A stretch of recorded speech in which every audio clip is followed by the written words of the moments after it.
We've got only 3 bills on today's agenda. First of all, welcome to the House Judiciary Non-Civil Committee meeting. We only have 3 bills on the agenda today, but I anticipate that we may have some discussion on one or more of those. We're going to start with Senate Bill 572. Recognize Senator Goggins. Thank you, Mr. Chairman. Good afternoon, members of the committee. Excuse me just a minute. Let me get some order here. If we could please...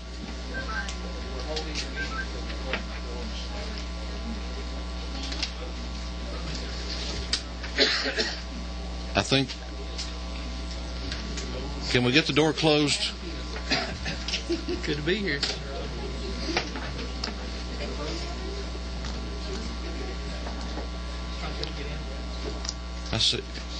I should have known it was members of the Senate over there causing this commotion. Thank you, Tim. Okay, Senator Goggins. Mr. Chairman, members of the committee, today I'm going to present to you Senate Bill 572, and we heard this in your subcommittee. As you know, in June of this year, the state will be moving approximately 1 million Medicaid patients into managed care. And I'm bringing this bill on behalf of the Department of Community Health. And presently, Georgia's healthcare fraud legislation only deals or contemplates a fee-for-service relationship between the Department of Community Health and providers. With the advent now of managed care, it's necessary that we include managed care language in our legislation that is going to deal with the relationship of managed care and department, managed care and its providers, managed care and the recipients of Medicaid. We have worked these issues out. We have the no opposition, the Georgia Hospital Association, we work with them, the Dental Association, Medical Association, the Georgia Nursing Home Association. We worked through all these issues and feel like we have a good bill. And in committee the other day there was a amendment to that bill, and that is on page 2 at line 34, 35, and 36. And that was a House amendment to this bill. And we have the department with us today. If there's any questions or if you have any concerning that, if you would like to answer those questions. Questions from the committee for the author or anyone from the department? I know I saw Laura here earlier. Oh, I see you now. Thank you. Questions from the members of the committee? Chairman Knox. Okay, I'll recognize you for a motion. Chairman Knox. Mr. Chairman, I'm going to pass the House substitute to Senate Bill 572. I believe that's LC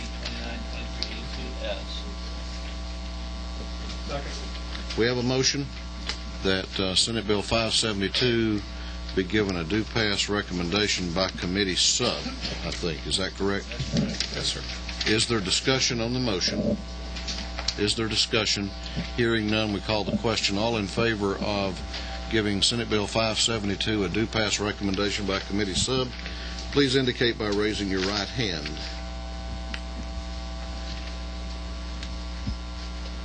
All opposed, the same sign. Thank you very much. That Thank you, will be Mr. given, Chairman. I think, Thank a you, members of the unanimous committee. approval.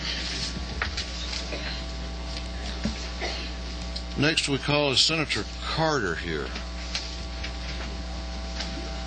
Senator Carter. He's out in the hall. His bill is going to fail unless he answers the call. While he's coming in, I want to recognize, I guess, our judge of the day, Judge Ray. You the judge of the day? Maybe the next 10 days. Next 10 days. Okay. What did you do wrong?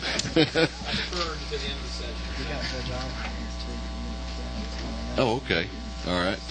Judge Billy Ray from Gwinnett County is a former member of this legislature, and with whom I served over in the Senate, so it's always a pleasure to have you. And Vice Chairman Mumford had a further recognition. Judge Osborne's here from Alcovey Judicial Circuit. Good to see you, Judge. Thank you, Judge, for being with us. And we have a former member of this House. He was here earlier. 2 former members. Wow. But we'll hear from them, I guess, later on. Senator Carter, Senate Bill 462. Good to have you with us. Thank you, Mr. Chairman. I hope you enjoy your visit today, maybe more than the last time you were here. It is always good to come before this committee. That's That's the correct approach. I appreciate the wise counsel of you and the members of this committee, and steered me in the right direction when it comes to helping the citizens of Georgia. Senate Bill 462. To give you some very brief history, Mr. Chairman, following the tragic events of March the 11th of 2005 at the Fulton County Courthouse, a 7-member committee was put together, which the first meeting actually was a joint meeting with the Senate and House Public Safety Committees here at the Capitol, to hear from judges, from district attorneys, from prosecutors of every nature, from defense counsel, from clerks of court, from county commissioners, from many people, the public at large, from many people who find themselves in the courthouse conducting their business, to hear their concerns about courthouse security and what we could do to address courthouse security, and if in fact there was even a legislative response necessary. We had that meeting here, and then commenced to have a series of meetings around the state, with a meeting being held in Moultrie, Georgia, one in Macon, and then one in Douglas County in December of 2005, to hear from these same groups. And at each meeting we received testimony from those groups, and there was one theme that emerged that was simply, don't go back and try to come up with a one-size-fits-all approach to security. Security is a local issue, and I think that's an accurate statement. Given the age of many of our courthouse buildings and annex buildings around the state, those buildings are all very unique and very different, but so are the tools available to provide security. So are the budgets at the local level.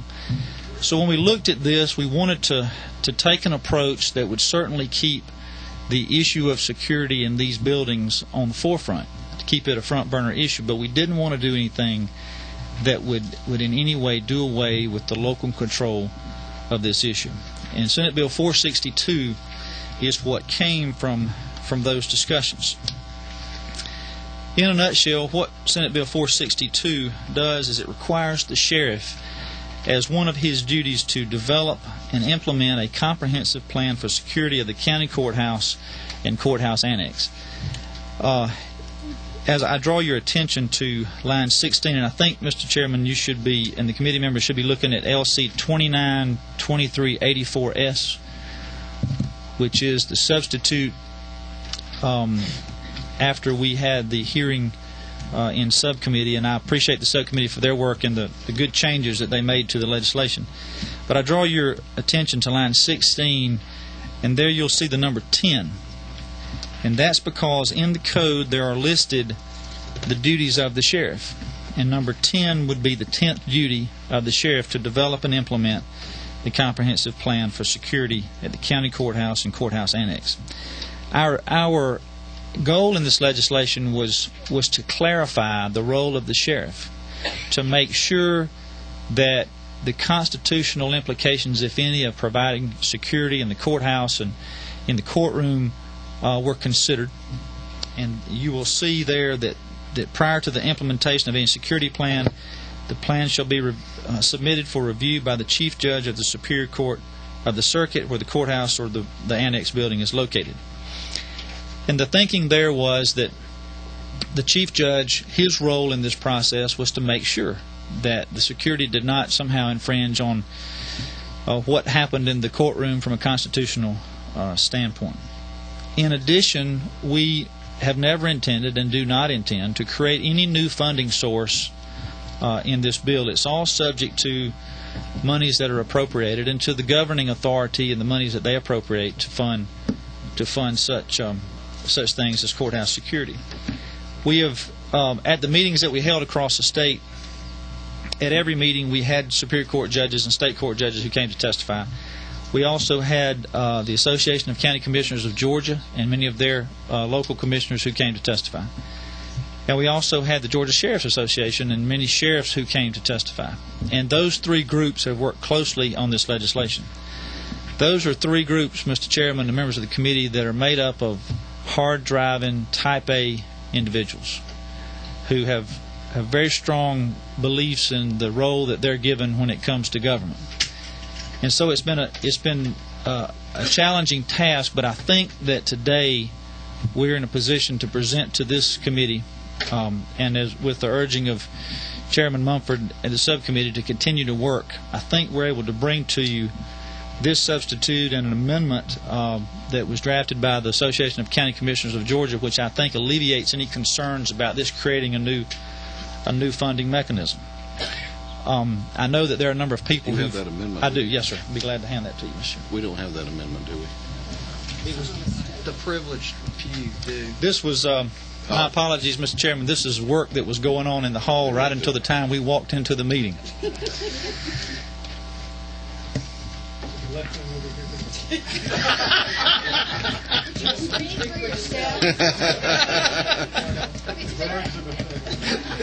Is that?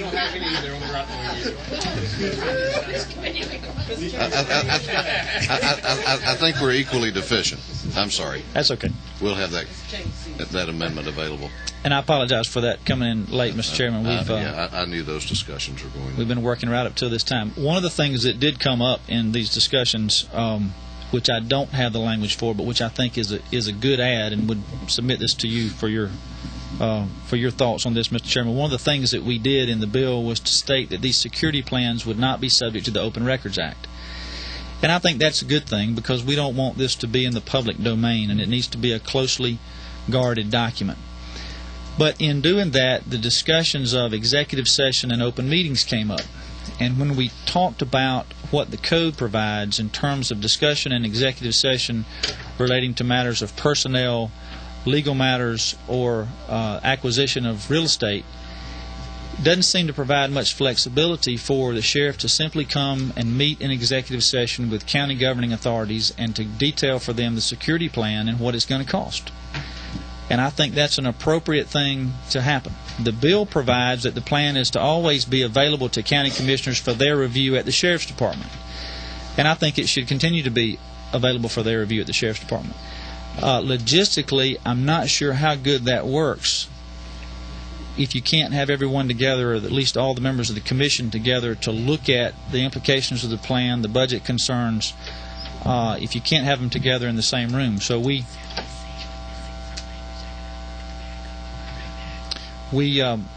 talked about that just a few moments before I walked in the door, that maybe there needs to be an addition to that language of the code, and are trying to get that now, but I don't have that. It just seems to be a good add to facilitate review by the governing authority. Okay. Chairman Knox. Is there on just that issue? Isn't there a problem with the Open Meetings Act or something like that, where unless they're in an official meeting, but not more than two county commissioners, if you have a 5-committee member, there's some problem about that. If I'm not mistaken, they can't all meet unless it's an official meeting. They can't all be together to discuss matters like that. Is that right? Who said Is that right? I'm thinking that's a problem. So in other words, what I'm saying is... That's not in here now, though. That's correct. Sorry? It's not in the bill now. That's not in the bill now, no, sir. Yeah. Is that part of the amendment, though? No, that's not part of the amendment. Those okay. just, as the amendment came from discussions only moments ago, that was certainly part of the discussion, and I wanted to share that with the committee. Okay. Looking at the amendment, Mr. Chairman, the language that you see above Section 2 is actually language that was already made, changes that were already made by the subcommittee. So I think the pertinent change would be the new Section 2 and that language there that adds a new code section 368111. That would be the amendment. Section 2 would then become 3. Section 2 would then become 3. That's correct. with those, you see my scribbling there, Mr. Chairman, and related technology that's added after the word plan, with that language added there. Now, correct me if I'm wrong, and Jill had to step out for a moment, but this amendment appears to amend some other version of this bill. It does, Mr. Chairman. I think the amendment that was prepared, and my apologies, I didn't prepare the amendment, but the amendment went back to the original 462, the bill that was heard by the subcommittee before their Can you help us walk through each of these very quickly then? Well, nothing but the new Section 2 there is to be considered, Mr. Chairman. Oh, this up at the top. All of those changes at the top that appear above Section 2, all those changes were already made by the subcommittee. All right. And those changes are included in the substitute. And what you would propose to do is make this as new Section 2 and then renumber the others. 2, That's 3, correct. and 4. Is that correct? Or make this make Section 3. Make this language Section 3. Okay. Does everyone understand that? No? Okay. What do you not understand? All the stuff that's here, Right. that's all being omitted or left. Well, according to the senator, that's already. Are you? Yeah, the time changes of 30 days have already been made, and the providing of the information to the governing authority, that language was included in the substitute. Maybe not in those exact words, but the concepts were included. It's on line 22. The governing authority is on line 22. On page 1. And The 30 days is on line 23. line 23. They must have been working off the old copy. That's what it was, Mr. Chair. And I think, may I, Mr. Chairman? Yeah, I'm sorry, Vice Chairman Mumford. Yes. The new Section 2 would arise at about line 6 on page 2 and would read Section 2 and then just read just as it does on the proposed amendment. And then we'd have to strike the previous Section 2 and make that Section 3, and 4 would become 3 would become 4, and 4 would become 5.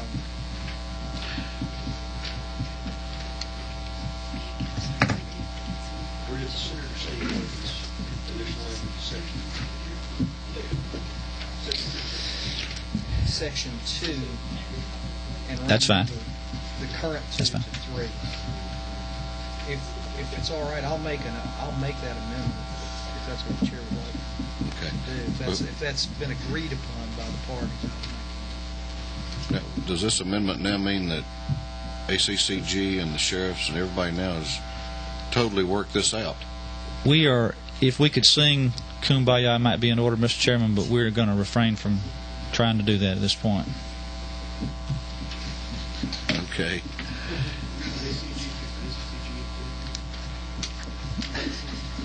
Commissioner, Chairman Bannister know the words to that song. Is he in that? I thought so. Jill, you had some language that you wanted to. The subcommittee had recommended it would be at the end of line 5 on page 2, a new sentence that says the sheriff shall be responsible to conduct a formal review of the plan not less than every 4 years. And I neglected to put that in the substitute. Okay, could you read that just a little bit louder? The sheriff shall be responsible to conduct a formal review of the plan not less than every 4 years.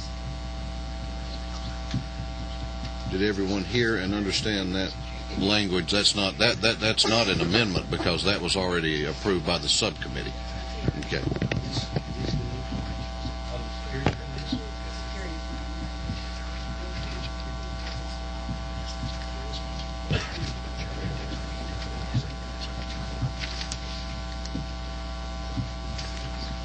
The language that she has just read should have been in the committee sub. That was what was adopted in subcommittee.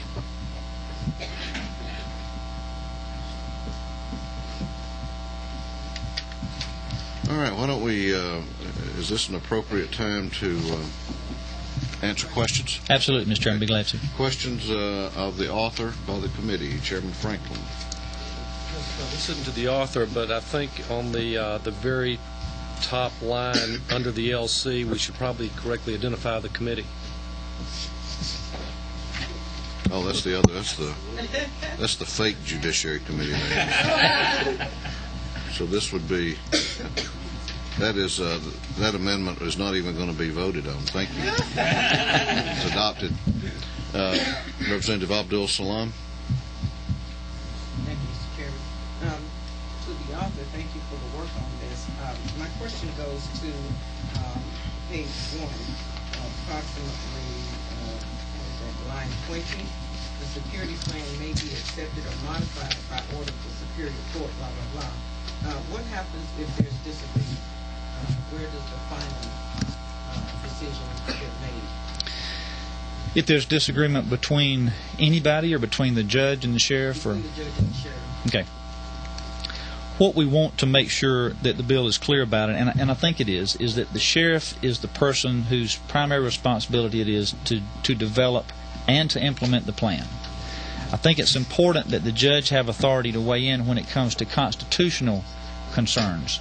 Not, I like this metal detector better than I like that metal detector, but I don't want you bringing prisoners in this door with shackles on. That's not the way we're going to do this. And if the plan had that kind of aspect to it, then the judge needs to be able to weigh in on those concerns. I think as a practical matter, the judge and the sheriff hopefully would work that out. If not, then probably the judge may have some final decision-making authority on that issue, but this bill is not intended to create in anybody now any more authority than they currently have. I think there's a real argument, and hopefully the sheriffs will speak to this, but the code as it reads now, with a little bit here and a little bit there, not in one place, put upon the sheriff the duty to carry out this security, and maybe in the environment we live in now to have this plan. But I also think that the judge has the authority to make those calls with what happens in his courtroom under the code now. So we're not trying to expand that. We're just trying to make sure that those two people are communicating. Mr. Chairman? Yes. I think it's confusing more than And I apologize. So if there is disagreement, who makes that final decision? I think when it comes to the development and implementation of the plan, the sheriff does. And just in terms of the amendment that we're now adding as the new section 2, this may be from the council. Are we jumping from 3681-11 back to 36-9-8? Is that what we're looking for?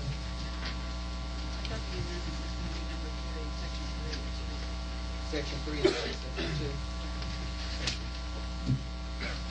I had a question. Yes, sir. That's a little in line with Representative Abdul Salam, and I know you had a question. I recognize you. When the sheriff presents the plan to the Superior Court judge, the court has two options under this bill. One is to accept it, and the other is to modify it.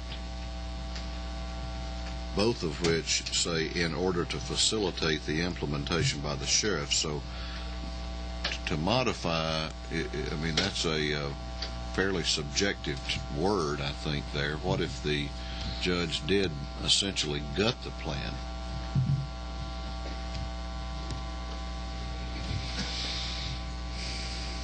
I guess this would, I think the argument would be that this might allow that. I understand your concerns, Mr. Chairman.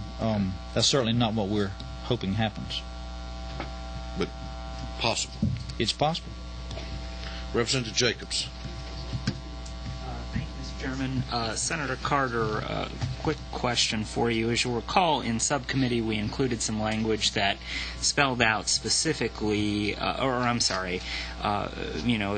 sheriff in the original version of the bill was the custodian, and the plan could determine who would have access to it. We included some language that would assure that certain officials would have or would be assured access to the plan, at least an original version of the plan that they could review temporarily. Correct. I had a couple of, I think 1 or 2 sheriffs come up to me after the subcommittee meeting and say that it might be worthwhile to further amend that language in full committee to include any county or judicial elected official who would be in the courthouse, for example, the tax commissioner of the county or the clerk of Superior Court, for example. I was wondering, I wanted to hear from you before presenting any amendments, whether you feel that's worthwhile or whether you're satisfied with where it stands now.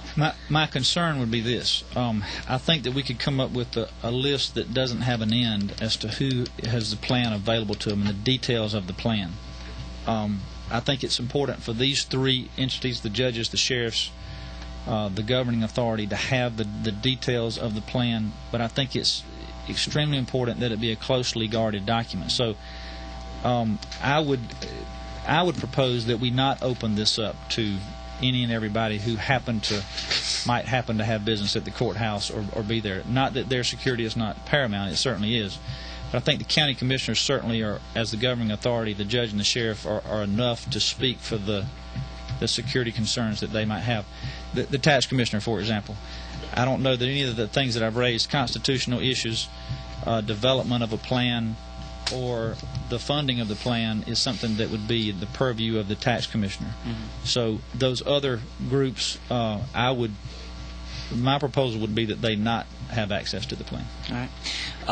Then I will not propose that as an amendment, but I do want to note, Mr. Chairman, that at the appropriate time there are a couple of little clerical amendments that I would like to make to the language that was included in subcommittee. I recognize you. Thank you. Further questions, Chairman Cooper? Thank you, Mr. Chairman. Now, if we add this new section 2, does this mean that when the sheriff goes back and the judge looks at the plan, the sheriff wants to put it in, he goes to the commissioners, and whether the plan will be implemented or not depends on their approval of the budget for it totally? And then what happens if they don't approve it? Dr. Carter, you want to respond? I'll be glad to, Mr. Chairman. I think everything here is subject to funding, subject to the monies that are available or appropriated by the governing authority to fund the plan. What happens in actuality? Probably a significant portion of what it costs to pay for these new security measures are going to come from the sheriff's budget. Now, what does that do? I think it forces that level of cooperation that this bill is after. I think we heard in subcommittee one particular instance, Mr. Chairman, where a plan was developed. It was an expensive plan as viewed by the governing authority. They negotiated with the sheriff, they consulted with the judge, and the decision was made to implement that plan over a number of years. To do a little bit this year, a little bit next year. Everyone was good with that, and it kind of moved the issue forward. And so I think in actuality that's probably what we would see. Okay, Mr. Chairman. Yeah, follow up. In talking about the judges, it seems like that they like for us to say that they may implement items, and so over in past bills they like for us to say may instead of shall. So why don't we say that they have 30 days to review it, and they may make suggestions, or they may for revisions. That would be 3 days to review. The security may be accepted, or suggestions for revisions. However you would get that in there. Offered. I'm on line 20. Some way review, because they were concerned that the judge would be modifying the plan. But it says may be accepted or modified. Yeah. But the question was, I'm not saying that they can modify it, that they can make suggestion for modifications. There was some concern, he said, had been brought up that they shouldn't have the power to modify a plan. Yeah. And I don't want to step on your toes here, but I think that the idea is here that obviously the judges have a lot of input and control over things that go on in their courtroom, how people are presented in their courtroom, how they're dressed, whether they're chained, unchained, what's brought into their courtroom or in the areas of their courtroom. They're already exercising that authority, and I don't think anybody's trying to limit their ability to control what goes on in their courtroom by having the sheriff do a plan. That's why there's this sort of, I kind of look at this, the way this bill is developed is that we all now have an advise and consent clause. Everybody has to advise one another, and everybody has to consent, which probably is the way it should be. Okay. Further questions from the committee of the author? Representative Setzer. Thank you, Mr. Chairman. Legislative Council raised the question earlier. I just wanted to confirm this would be a friendly amendment. We had spoken about in subcommittee that the sheriff would have a responsibility to conduct a review of the plan, not less than every 4 years, consistent with a zoning, or I'm sorry, a comprehensive plan for cities and counties. That, again, since sheriffs are typically on 4-year terms, they dust it off and they look at it once every 4 years. Would language to that effect, or that would accomplish that end, be considered a friendly amendment, or is that? Absolutely, I think that's the gist of what we're trying to do, is to keep the issue on the forefront, and that would assist in that. Absolutely. Okay. Thank you. Sure. Okay. Further questions? Further questions? Members of the committee. Now, Representative Abdul Salam. In the bill, it talks about the Superior Court judge or the Chief Judge. Does that also include consideration of your state court judges as well? It doesn't specify state court, and that's an excellent question, because there was some discussion about that language. It's what we're trying to do is to find a point person in the court system to deal with this. Obviously, those state court buildings are going to be funded through appropriations from the governing authority, the county commissioners. But it's certainly not designed to exclude the state court, but so as to identify a person who speaks on behalf of the court system. So it's an excellent question. It's not intended to be to the exclusion of the state court. Follow up, Mr. Chairman. Earlier, you outlined conversations, if you will, and work on this bill from ACCG, Georgia Sheriff's Association, and you said state and superior court judges. Is that the Council of State Court Judges, or is there not a body that you could include? We have had discussions with the Council of Superior Court Judges. I can't tell you that I've had any conference with the Council for State Court Judges, although I have talked with some State Court Judges about the issue, and some have appeared before the committee. Certainly open to any suggestions on that, Mr. Chairman. It's more to identify a specific person as opposed to exclude anyone. So State Court Judges didn't have a council like the Superior Court Judges does? I'm not familiar if they do or not. I would think they do, but I don't know the answer. And I'd like to make that recommendation. Chairman Knox. Isn't the Chief Judge of the Superior Court the Chief Judge of the Circuit? I think that's accurate. Is that Judge Ray or Judge Osborne? Do y'all want to weigh in on that? I think in practice that's the case.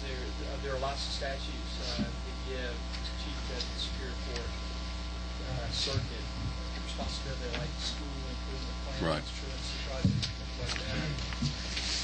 Maybe not in every case, but in most cases, I think the Superior Court State Court Judge is doing well, and this Chief Judge of the Superior Court takes on the issue well. That's the way it is currently in that circuit.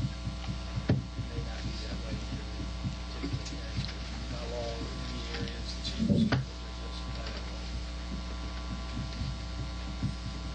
Okay. Further questions?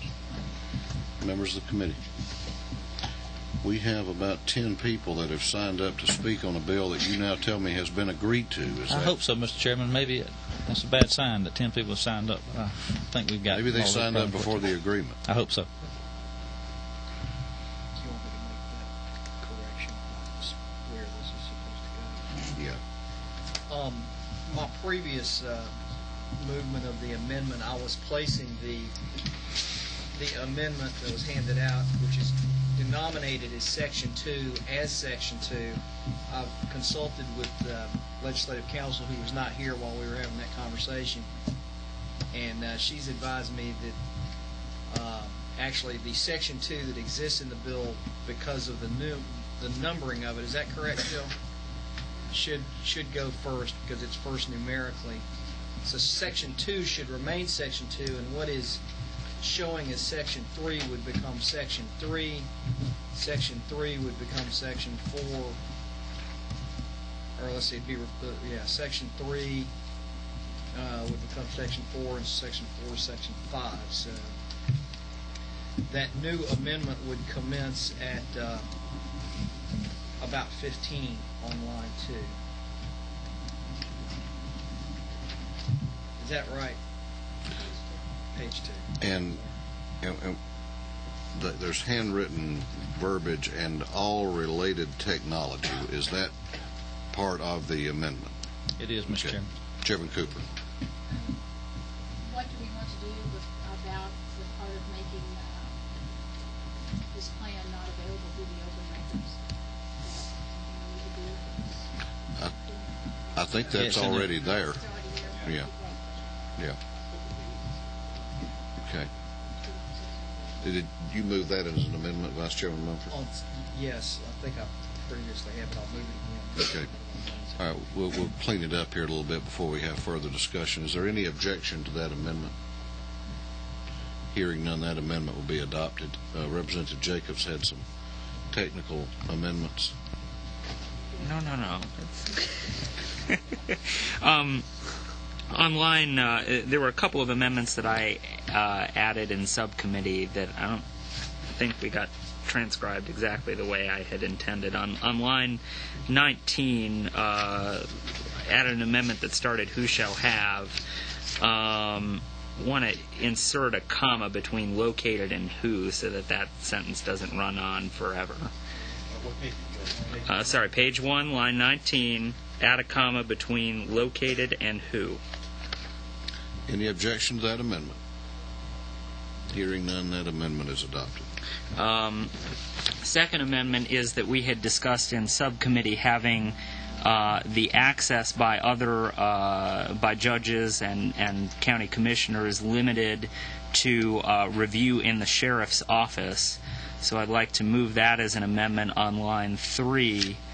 After the word "review," add "in the sheriff's office." Page 2, line 3, between "review" and "by," add "in the sheriff's office." Okay, so we're going to make the judge go to the sheriff's office. That was the intent. That was how the amendment was originally worded. Okay. All right, you object. Okay, is there a second to the Jacobs amendment? Didn't that already pass out of subcommittee? It did. That's what it was. I see people saying yes and people saying no. Sally and Jill, do y'all? I'm looking at the language that Sally wrote from the subcommittee that was reviewed by Representative Jacobson. That's not. What? Mr. Chairman? Representative Sessler? From a policy standpoint, I know we want to make sure there's control, that this isn't something that's flashed up on the big board during a city council or county council meeting. But I think the real intention is to ensure there's control over it, that you not have shotgun copies passed around that then get photocopied and passed around. I could imagine in somewhere other than the sheriff's office, maybe the judge's chambers or some place in the seat of county government, where they could go into a closed executive session, have a controlled number of documents, share the plans, collect them back up and leave. That I don't know that we would want to write into law a limitation for the sheriff's office. But I think the intent of that is what I think the subcommittee was firm on. Well, I'd like to defer to the author on his thoughts. Do you want to respond? I think that's the intent. I agree with the intent. It's not to make it cumbersome, but to control the plan. Okay. Representative Randall. I think at this point it's not the intent. I think we need to clear up that we voted on that in subcommittee. Now, if we want to further amend that, that's another thing. But we've got to deal with what we voted on in subcommittee, what came out of subcommittee. Now, how it got lost, I don't know. But we voted on, in fact, we voted on Mike's before we voted on Ed's. So how one of them got lost, I don't know. But we voted Chairman on Mumford both of left those. the room. I'm trying to prolong this discussion until he gets back. Mr. Chairman, I think in defense of legislative counsel, some of the scrivener's errors may be due to the fact that she worked all weekend on bills for us. Probably put some effort into this. She's worked every weekend on bills for us. Is there disagreement from the members of the subcommittee as to what was voted on? Okay. Good return.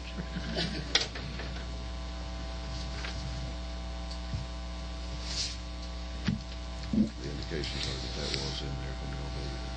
I don't recall. I mean, I apologize. Okay. So what I'm going to do, Representative Byrd, I know you have an objection, is treat that as it came out of the subcommittee. And then if you want to offer an amendment to deal with that, I'll be happy to entertain that. So, can one of y'all read now how it would read on line 3 of page 2? It's not really an amendment. Temporary, exclusive review in the sheriff's office by any judge whose courtroom or chambers is located within. Okay. So that is as it was passed out of subcommittee. And I won't put you on the spot right now, but if you want to think on that. Was that all that you had? That's all that I have, Mr. Chairman. If Representative Byrd wants to propose an amendment and the author is willing to accept it as a friendly amendment, I certainly wouldn't have any objection to that. May I respond briefly, Mr. Chairman? Understanding that there may be instances where that is cumbersome, I think that issue is about control, not about being cumbersome. That's the document that I just handed to you, that ACCG just handed to me, that proposes a change that I think Representative Knox represented might be an issue about discussing security plans in executive session. And I know you didn't know why I handed you that, but that was the reason that I handed you that document, which would allow for that discussion in executive session where all the commissioners would be. Is this another amendment? That's what they have just handed to me, yes, sir. Yes. Josh, can you let him do it this time? He's standing up. We've got yet another amendment.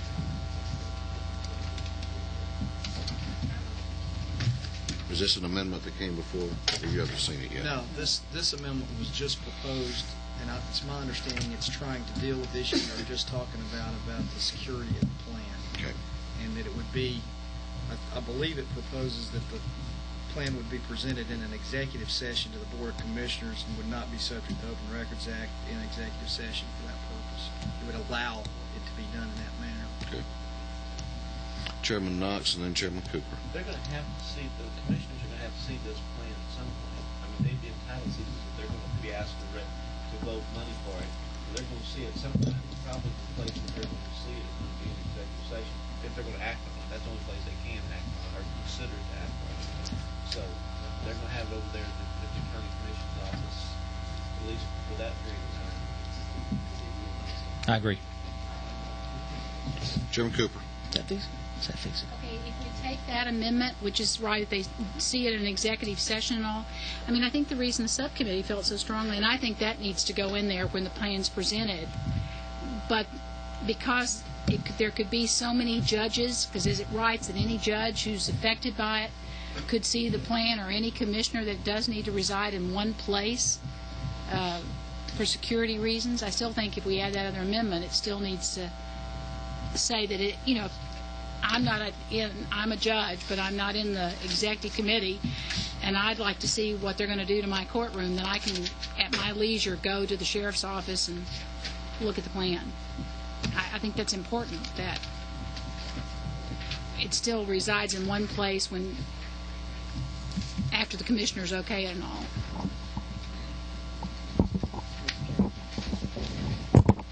Representative Abdul-Salam.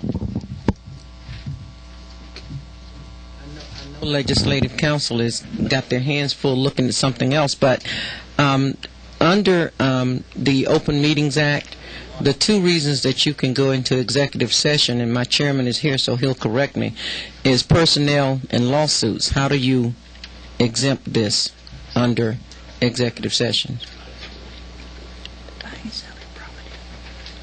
He tells me it's under buying and selling property. It's an addition. Okay, so that's three. Still doesn't fall in there. Mr. Chair. Are we not setting state law by passing this? Would this You not can't change open specifically meetings. provide for that? It doesn't change open meetings. Yes, it does. Yes, it would. That's what this language, We can do this that. language in this amendment is for. Oh, the one you just handed me.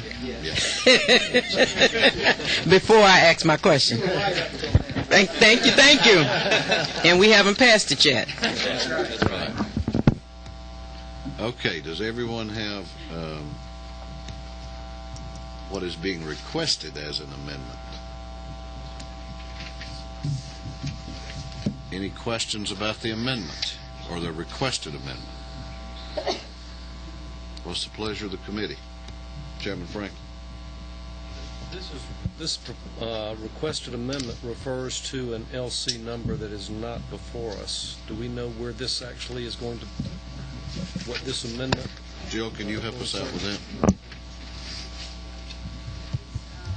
It begins at the end of line 23 with the complement. Page 1, line 23, starting with that word a complement plan.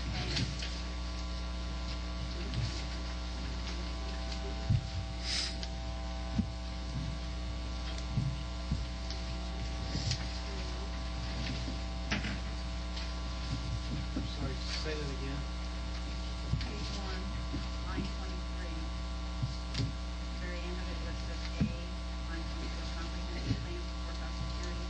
That's where this amendment is going to out. So if we were to adopt the amendment, then we would, on line 25, after the word security, we would put a period and then put the underlined language. Is that accurate?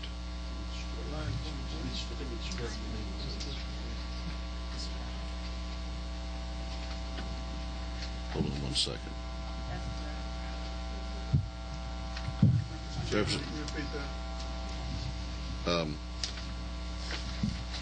Come down to line 25 on page 1. The first two words are public security. You would put a period after the word security. Then you would strike and the rest of that sentence. Well, actually, you pick up that sentence. You pick it up later. So you're going to start a new sentence, though, with the word review. And I'm looking now at the requested amendment. Are you with me? Okay.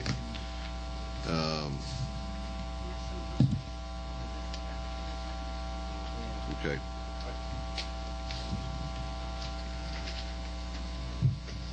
And then that underlined language down through the word comes back in and picks up with excluded.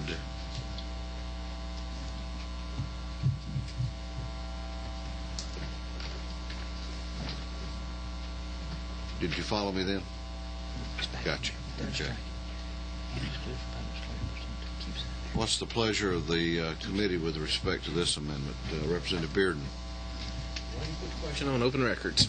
Granted, the plan itself will not be open records, but the amount on the cost would still be a line item in the budget, which would be reviewed by the citizens of the county. And Absolutely. Thank you. Yeah, absolutely. We're just talking details of the plan. Yeah, absolutely.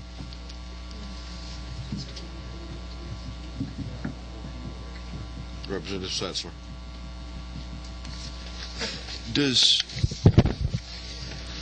Is it I'd just like to ask the question, does this take away the requirement to specify in the sheriff's office on page 2, line 3, that we had voted on in subcommittee? Is this executive session, is that tight enough language, or do we need to say Do we need to further amend in the sheriff's office to say something like in the sheriff's office or other control location to serve as a corollary to this amendment, or does this stand by itself in addressing that?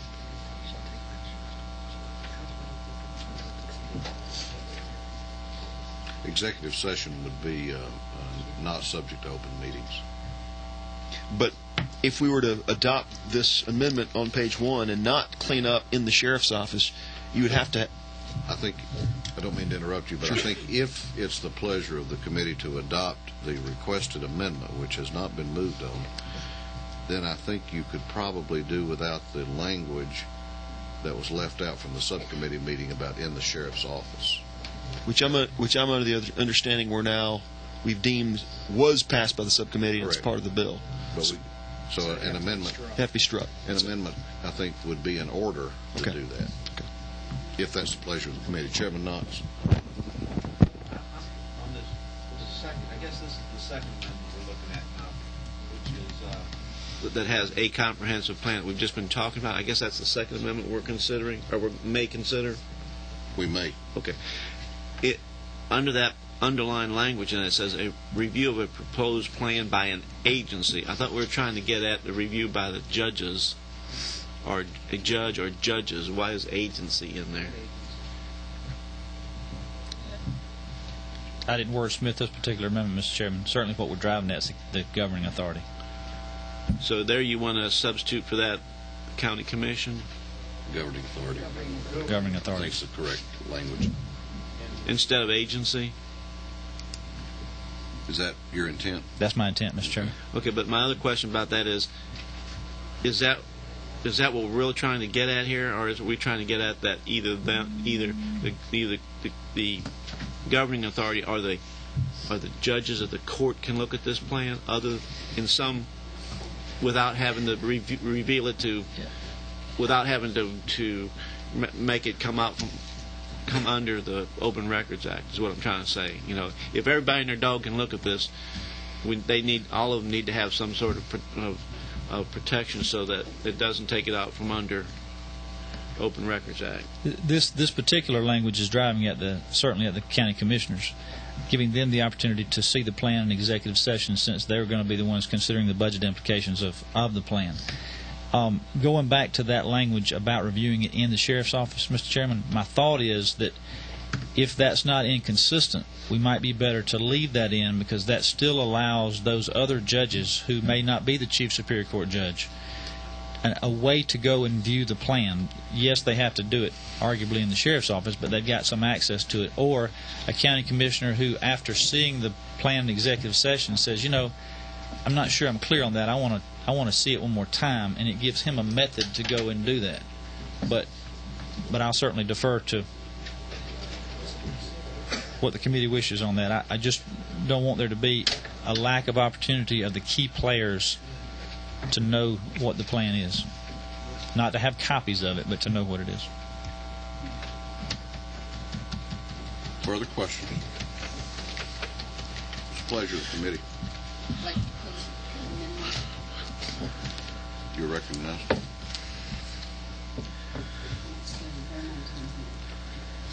On line 25, where it says public security, we're going to put a period. Start with the new sentence, review of a proposed plan by a governing authority.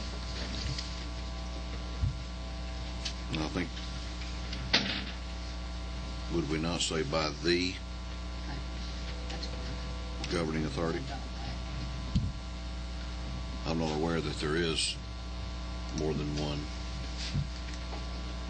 You and Chairman Bell would agree on that, I guess, wouldn't you? By the governing authority.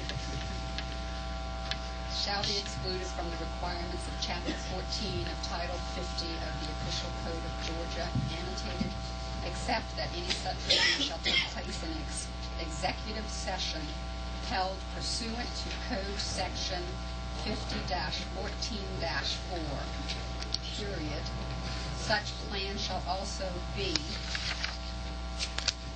strike the word and then pick up again, excluded and public disclosure pursuant to paragraph 15, all the way to section 50-18-72. Okay. Now, we have a motion that the amendment is read by Representative Byrd be adopted. Is there objection? Yes, Jill. Comment. You would not put of the official clerk or the annotator. We don't put that. That's understood. Okay. Secondly, it says, shall be held pursuant to section 50-14-4, and that has to do with procedures when meetings are closed and calls for quorum. Executive session is actually discussed in 15-14-3, and I'm not sure which of those is going to refer to. And lastly, missing on, before it says paragraph 15 of section 50-18-72, it should say pursuant to subsection, should say pursuant to paragraph 15 of subsection A of code section 50-18-72. That was missing from the original draft. Paragraph 15 of subsection A of code section 50-18-72. And if you want to, if you'd like to take a look at chapter 14, which is over there. Okay. So what you're saying is that the first code section reference, the 50-14-4, may not be accurate. It talks about when meetings are closed and it has to be done by a majority vote of the quorum, but the actual executive session language is in 50-14-3, and it gives a list, for example, voting of the state board of Attorneys of Rules, discussing acquisition of real estate, stuff to do with the public hospital. Because I wasn't involved in the drafting, but I'm just not sure what times. I wasn't either, Mr. Chairman, but I would think we're after 50-14-3. I think so, too. Yeah, probably. Do you have any objection to us? Changing that to a 3 instead of a 4. Right. Mm-hmm. Okay. So the motion now would be on, we would change the code section reference from 50-14-4 to 50-14-3. And the other, did we need to make another decision in light of your comments? Where it starts on paragraph 15, on the third line from the bottom, it should say paragraph 15 of subsection A of. And then strike on the third line from the top, strike of the official code of. Okay. And we will make that strike. Now, the second one you mentioned, walk me back through that one. The original draft of this, that language comes from the original drafting of this bill, and if you went to 50-18-72, you'd be lost if you were just looking for a paragraph, because there's a subsection A, there's a subsection B, there's a subsection C, D, E, and F, G, H. But the only place paragraph 15 appears is within subsection A, so that doesn't mean there's no missing.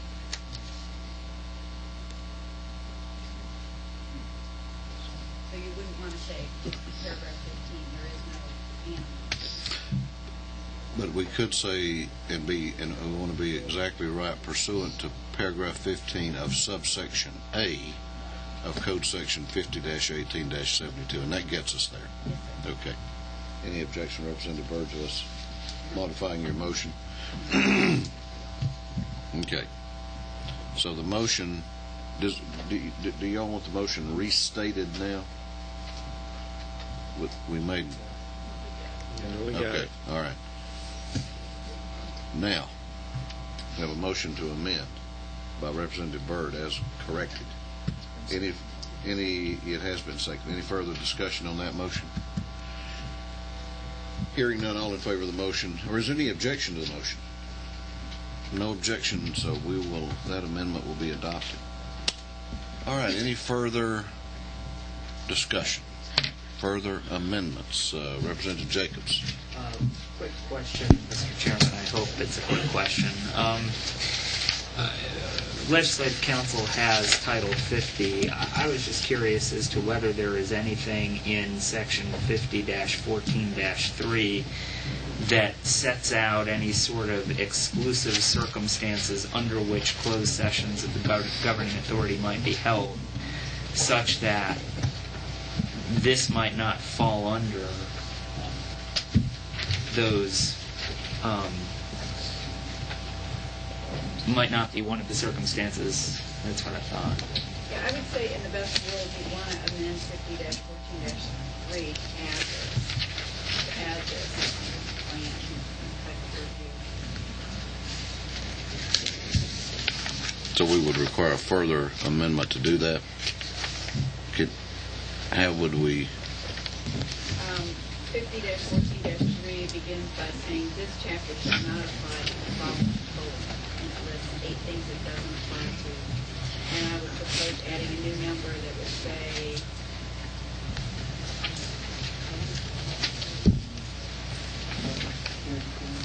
review of security plans pursuant to subsection 15-16-10 or paragraph 10 of 15-16-10. Correct that. Paragraph 10 of subsection A of 15-16. Okay. That would be a new section. That would be a new paragraph of 50-14-3. It would be a new section for the bill, correct? Okay. And then that would become section, what number? 3. Section 5. Okay. Would you restate that? This is another amendment we're going to consider. And then 4 will become 5. Okay. Okay, I'm going to have Ms. Travis restate the next amendment for your consideration, which would be a new section 4 on page 2, line 18, and renumber section 4 as it exists to section 5. Did everyone hear the amendment? Does anyone want it repeated? You wrote it down? No. Okay. All right. It's her amendment. She ought Representative, I know it is. Safer there than almost anywhere else. Any objection to the amendment? Okay, that amendment will be adopted. Thank you very much, Jill. Further questions or discussion on the bill from the committee? Representative Setzler. Again, I'd like to offer a friendly amendment that we discussed before. And again, I know Legislative Council is multitasking right now, so language that to the effect of the sheriff shall also conduct a review of the plan not less than every 4 years. Again, it was discussed in subcommittee. I thought it was adopted in subcommittee. But if it wasn't, then I'd like to offer that as an amendment now, and you may still have some language that we discussed before. Okay. Not the review once every 5 years? I think we had every 4 years that we talked about. I wrote down 5. 4, okay. And that was what it went at the end of section 1 on page 2? Yeah, I had it at the end of section 1, line 5, page 2. I think we all agreed to treat that as if it were adopted. Okay. So no amendment would be necessary. Thank you, Mr. Chairman. That's a scrivener's error. Further questions? Okay. So just for clarification, the review in the sheriff's office is still in there. That language is still there. Is that correct? Correct. Just wanted to clarify that. There's no amendment offered otherwise.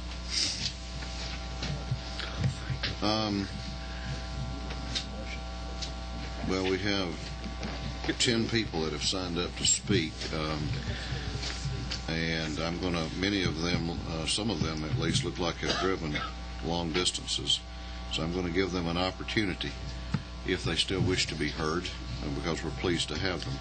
The first one is Commissioner Joe Cornelius III with the Ware County Board of Commissioners, Waycross, Georgia. Yes, sir. Glad to have you with us. Pleasure to be here.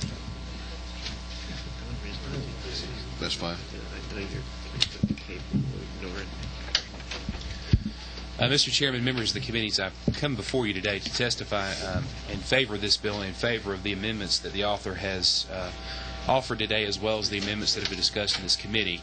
Our heart ached, along with the citizens of this state, on March the 11th of 2005 when Brian Nichols committed the atrocity he did at the Fulton County Courthouse. Immediately that sparked a nationwide and statewide debate about courtroom safety, and this bill does a very good job of codifying that responsibility, which already, to some extent, did exist in the official code of Georgia. I come before you today as a county commissioner, member of a governing authority that has been mentioned today, and as one of the people who is entrusted with the fiduciary responsibility of the county's money. In Ware County, in southeast Georgia, where I am elected on my board, fully 1/3 of our $19 million budget is devoted entirely to public safety. Under the Sheriff's Department, and under that, the purview is the jail as well. The amendments that have been offered today take a big step forward in allowing commissions to be a part of the solution rather than the problem. We have our concerns about the facilities. We are civilly liable for anything that may happen at these facilities because these are county-owned facilities. They're properties of the governing authority. And we feel that being a part of this, allowing ourselves to be included from the very beginning with this discussion, enabling us to have an edge of what exact financial assets we have to devote to this, may create an ability for us to determine a more cost-effective solution to some of the problems that are addressed by courtroom security. And I also speak in favor of amending the Open Records Provision Act of the OCCGA as to allow this discussion to take place in executive session. The courtroom security plans that are dictated by the judge as well as the Sheriff's Department does not necessarily need to be something that's under the purview of the public eye. But as a member of the committee had made light, this budgetary item will be made public information whenever budget time comes around. And I think that's important so that the citizens of the county know exactly how much money is being spent on courtroom security, yet not allowing those specific plans to be made public. Again, I speak in favor of this bill and speak in favor of the amendments that were offered today, and I thank the committee for their time, and I'll let you get on to more important business. Thank you. Thank you, Commissioner. Are there any questions for the Commissioner? Seeing none, thank you very much. Thanks, sir. Call on Sheriff Jeff Wigington. It's from a small, impoverished county to the east of you. Very important now. That's right. Thank you for listening to me. I believe, actually, that with the amendments and things you've discussed today, that we are in favor of this at this point, and don't really have any objections to it. Thank you very much. Any questions for Jeff Wigington? Are you related to Alan Wigington, the sheriff of Pickens County, or it just says Pickens County? Well, Alan and I spell your name the same one. I think we may be branch kin. Okay, just check. We've never figured out exactly how, though. All right, thank you. Alan Wigington, I want to see this fellow. Hey. Mr. Chairman, I don't mind. You spell your name the same way you know? Yes, sir. We have some family that are playing each other. Wow. That's great. Thanks for waiving your time. Have Sheriff Mike Jolly here from Harris County. Yes, I'll speak here. We're part of the Georgia Sheriff Association. We're in with the amendments, and we support the bill as it's been amended. And unless you have questions for me specifically being from Harris County, I will thank you for your... Are the azaleas in bloom down there yet, Sheriff? Yes, sir. Good. Come on back. Thank you. Sheriff Robert Markley, Morgan County. Yes, sir. Sheriff Robert Markley, Morgan County, Captain Columbus Johnson, in charge of my court security. We just wanted to come up and speak in favor of the bill as amended. If there's any questions, we're ready to answer. Thank you. Any questions for Sheriff Markley? Chief Deputy Linda Coker, Cobb County. Mr. Chairman, can I get on this Yes, ma'am. right here? And I just wanted to add a few words. Sheriff Warren couldn't be here, some colleagues too. But I know your task has been awesome. I served on Sheriff Freeman's committee that looked into the shootings in Fulton County. And you, I think, have addressed many of the issues that task force looked at to try to solve. And primarily it was cooperation, communication, and coordination among local officials. And the larger the county, the more difficult that is. And I think you have done an outstanding job to try to bring those issues together to let us in sheriff's offices, the governing authority, as well as the judiciary, try reach those just insurmountable problems that we have with court security. But I want to thank you, and it's good to be here. Thank you. Sheriff J.C. Biddick, Monroe County, Forsyth, Georgia. Yes, sir. Thanks. We're all on board. I'm not going to waste your time. Thank you very much. I may be the only one, but I'm not. Mr. Norris, also resident of Rockdale County. Thank you, Mr. Chairman, members of the committee, for the hard work that we have done against that. Thank you. I know this gentleman's going to have something to say. Chairman Eldrin Bell, Clayton County. No comment. Can you hold it down to 20 minutes, you think? If y'all let me take up a collection. Did everyone get a copy of my comments? I think we did. And I'm going to try, for that reason, ma'am, you didn't get one? Yes, I have one. Okay, and I'd like to give one to the legislative council. They have it. They have it. Thank you, sir. And I'll try to highlight it. Mr. Chairman, let me say at the outset, I have a great deal of respect for this body. I have a great deal of respect for the sheriff, Sheriff Polk, who is their president, Terry Norris, who's an old friend, Sheriff Biddick, and others whom I've known practically all of my professional career as a law enforcement professional. I would add that having been a 3-time Secret Service Academy graduate, the FBI National Academy, and now elected a chairman of the Clayton County Commission gives me a unique perspective in looking at these issues. I gave you a paper in summary.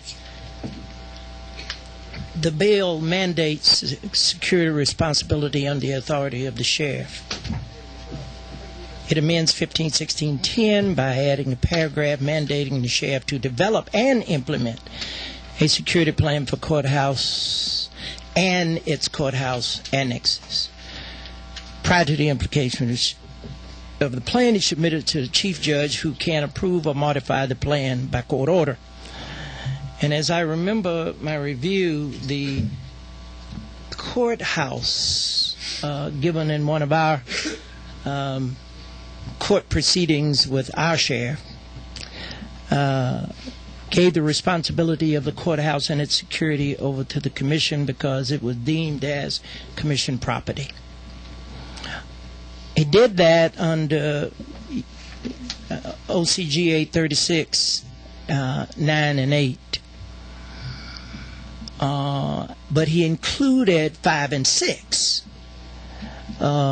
which I did not see enumerated in the version of the bill, which tells us, the governing authority, who we can place where and how those people must be moved around, and gave us the responsibility of modifying the building as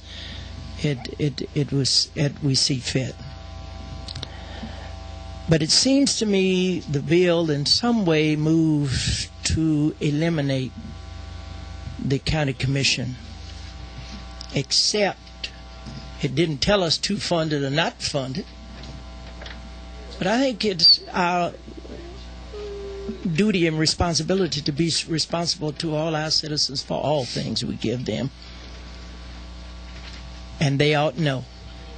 Maybe y'all come from a different place than I, but there ain't no secrets in Rome. You can have it in camera, you can have it in executive session, but if some disgruntled individual wants to let it out, it's all out. Now maybe y'all don't have that trouble where you are, but I have it where I am. And it seems to me, while the bill attempts to do many things to help us, it creates for us, in another sense, openness for further litigation. And I'm just speaking for Clayton County now. I'm not talking about the other 158 counties. 05 tells us we can erect the buildings and provide the necessary expenses for the courts and the jail. 9:6 governs where we shall put them. I have in my office just a voluminous stack of requests from our sheriff to do everything except find a round diaper for a baby with a square bottom. Sheriffs. I said I eliminated the 158 now. I'm talking about our situation. And I'm not sure we can solve your problem. I believe, well, but my request is don't confuse it further. You may not be able to solve it, but don't confuse it further. Don't make it worse. And that's where our concern is we stand at the gate, at the threshold now of probably spending around $10 million of our taxpayers' hard-earned money over the course litigation with our beloved sheriff. Sometimes I say thank goodness for the sheriff, because he's pointing out a whole lot of things that none of us paid attention to before. But I would urge you that security plans cannot be examined every 4 years. They have to be examined on an ongoing basis. That's the way I've been trained. And I know you may say as a minimum, but they have to do it. And recently, we went over our security plan, our building, and brought in professionals. And this is another area I urge you to look at. The sheriffs, elected officials, just like many of you are, and some of them have experience, like Mr. Norris and others, and some of them don't, about how to put a plan together. We had the Marshal Service come in, the federal marshals, who has this responsibility. Members of the FBI and the Secret Service come in and provided us with a plan. And a plan that I believe that my commissioners, once they receive it, will accept. The judges have already reviewed that plan. They were together with us when we put it together, when we allowed them to review it. And it's been passed to us, and we're ready to put it together.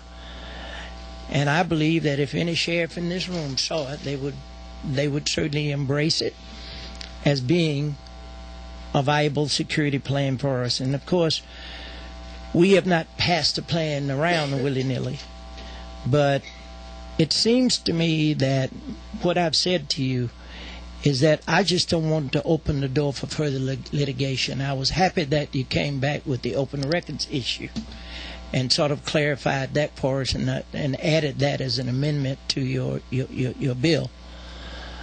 But I think that heavily involvement of the commission and what it deems a professional end of its responsibility ought to be had from the outset, and not be put in the hands of one or two people who have no funding sources. Y'all may decide to change that later. I would certainly applaud you if you did. Let the sheriffs go to the taxpayers and get the money from them, and then they can do anything they want to. But and they might agree with that. But we've had a long and hard battle in this issue, and I urge you to think carefully about it before you put up under the commissioners another funding requirement. Right now, my sheriff has made over $2.5 million worth of requests from me, none of which we can afford to implement, particularly given our other concerns. But I urge you just to take a very careful look and read the paper, consider the paper that I've given you, and give the commissioners some true, firm involvement in this, in that they have to go to the taxpayers and be responsible to the taxpayers. We're the ones that yell at in these meetings. And please do that. I won't go any further, but I've exposed myself to any questions you have to ask. Thank you very much, Chairman Bell. Always a delight and pleasure to have you with us. Thank you, sir. Any questions for Commissioner Chairman Bell? Thank you very much. Thank you, sir. I missed the presentation of Deputy Wigginton of Pickens County, and I regret that. A county I represented proudly for years. And I'd like to add, Mr. Chairman, if I may give a side note, my commissioner, Miss Virginia Gray, is here with me. She, I don't pleased to have you with us. Speak, but sure would like to. I guess I'll speak. On the bill. We had two former members of this body here. We had former Representative Linda Coker. Is Linda still here? stepped out. And the distinguished commission chairman of Gwinnett County, my old seatmate, Chairman Bannister, did you have anything to offer for the good of the Republic? Did you have anything to offer to this discussion? I've sat here, thank you. I've sat here and I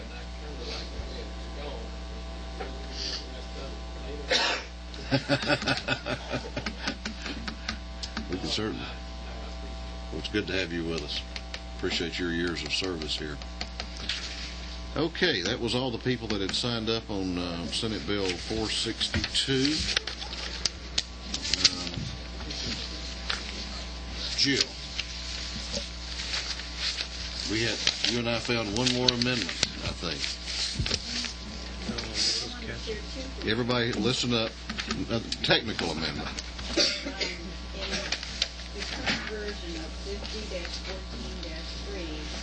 says this chapter shall not amend the following. And number 9 is meetings when discussing any records that are exempt from public inspection or disclosure pursuant to paragraph 15 of subsection A of subsection 50-18-73, or when discussing any information or record of which would be exempt from public inspection or disclosure in this paragraph.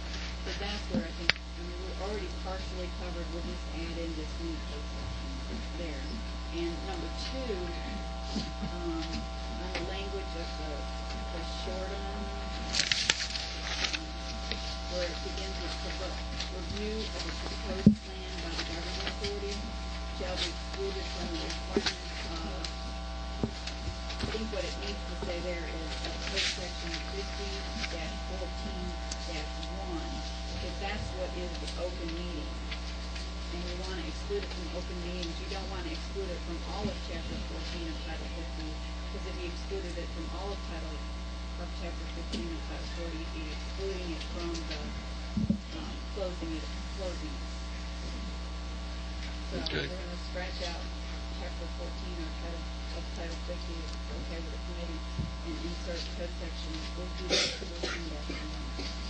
Does everyone understand that little correction to the amendment?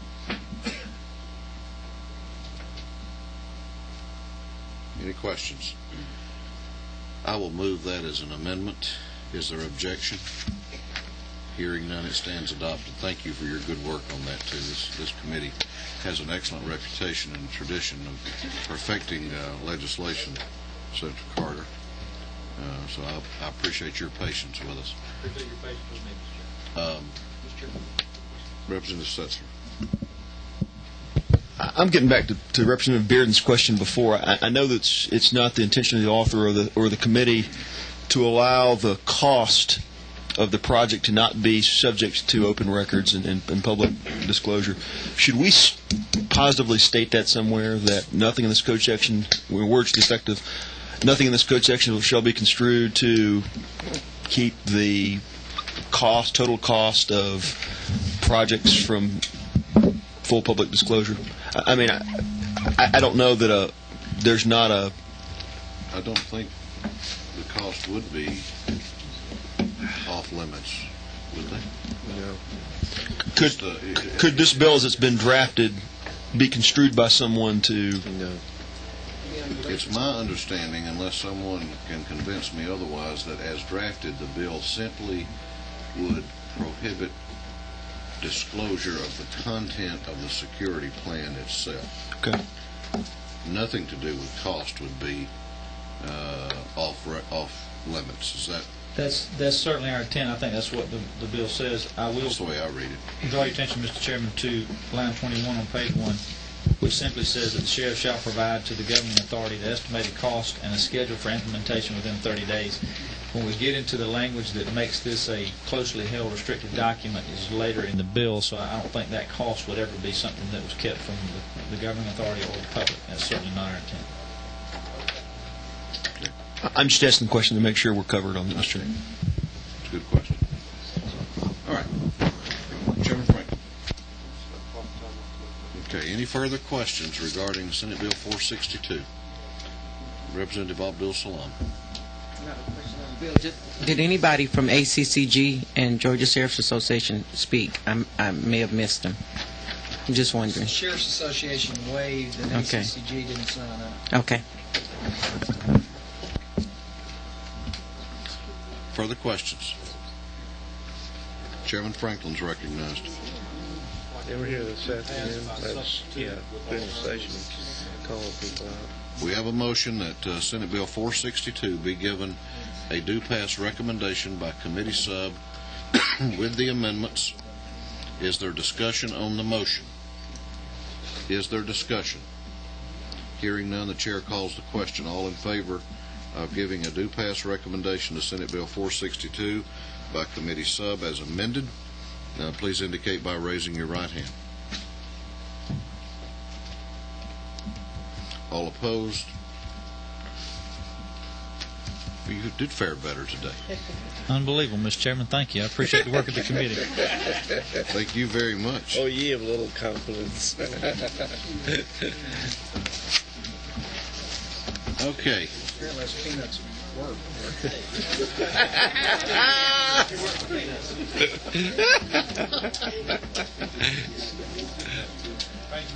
Thank you.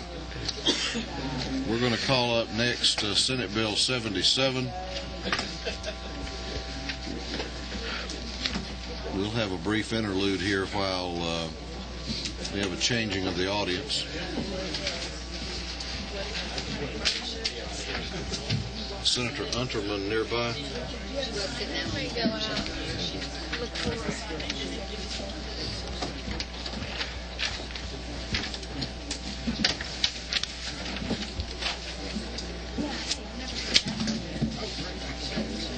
Senator Unterman.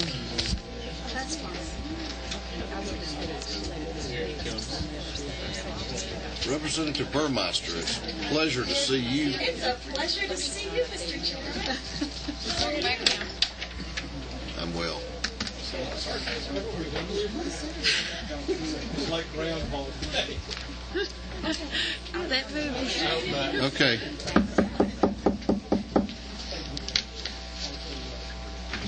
Come to order, please, and we'll have some quiet, and I'm going to recognize Senator Unterman on Senate Bill 77.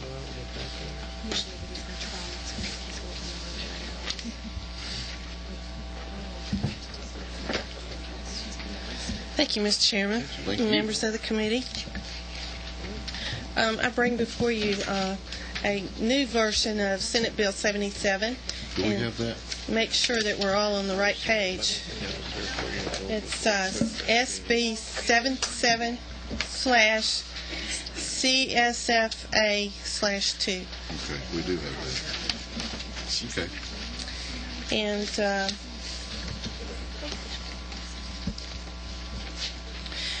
this is a bill that changes the definition of feticide, and it's called the Unborn Victims of Violence Act, that recognizes when a criminal attacks a pregnant woman and injures or kills her unborn child, that he or she has actually claimed the life of two victims, that it's not one person anymore. If an unborn child is injured or killed during a crime of violence in Georgia, then the assailant may be charged with a second offense on behalf of the second victim, the unborn child. And the bill goes on to describe what an unborn child is and how it's defined as a member of the species Homo sapiens at any stage of development who is carried in the womb. This bill was pretty controversial in the Senate. I believe I counted up, and I still have here the amendments on the Senate floor. I think it had 15 amendments that passed through the Senate. It eventually passed the Senate. I believe there was 17 dissenting votes, that it was pretty much bipartisan.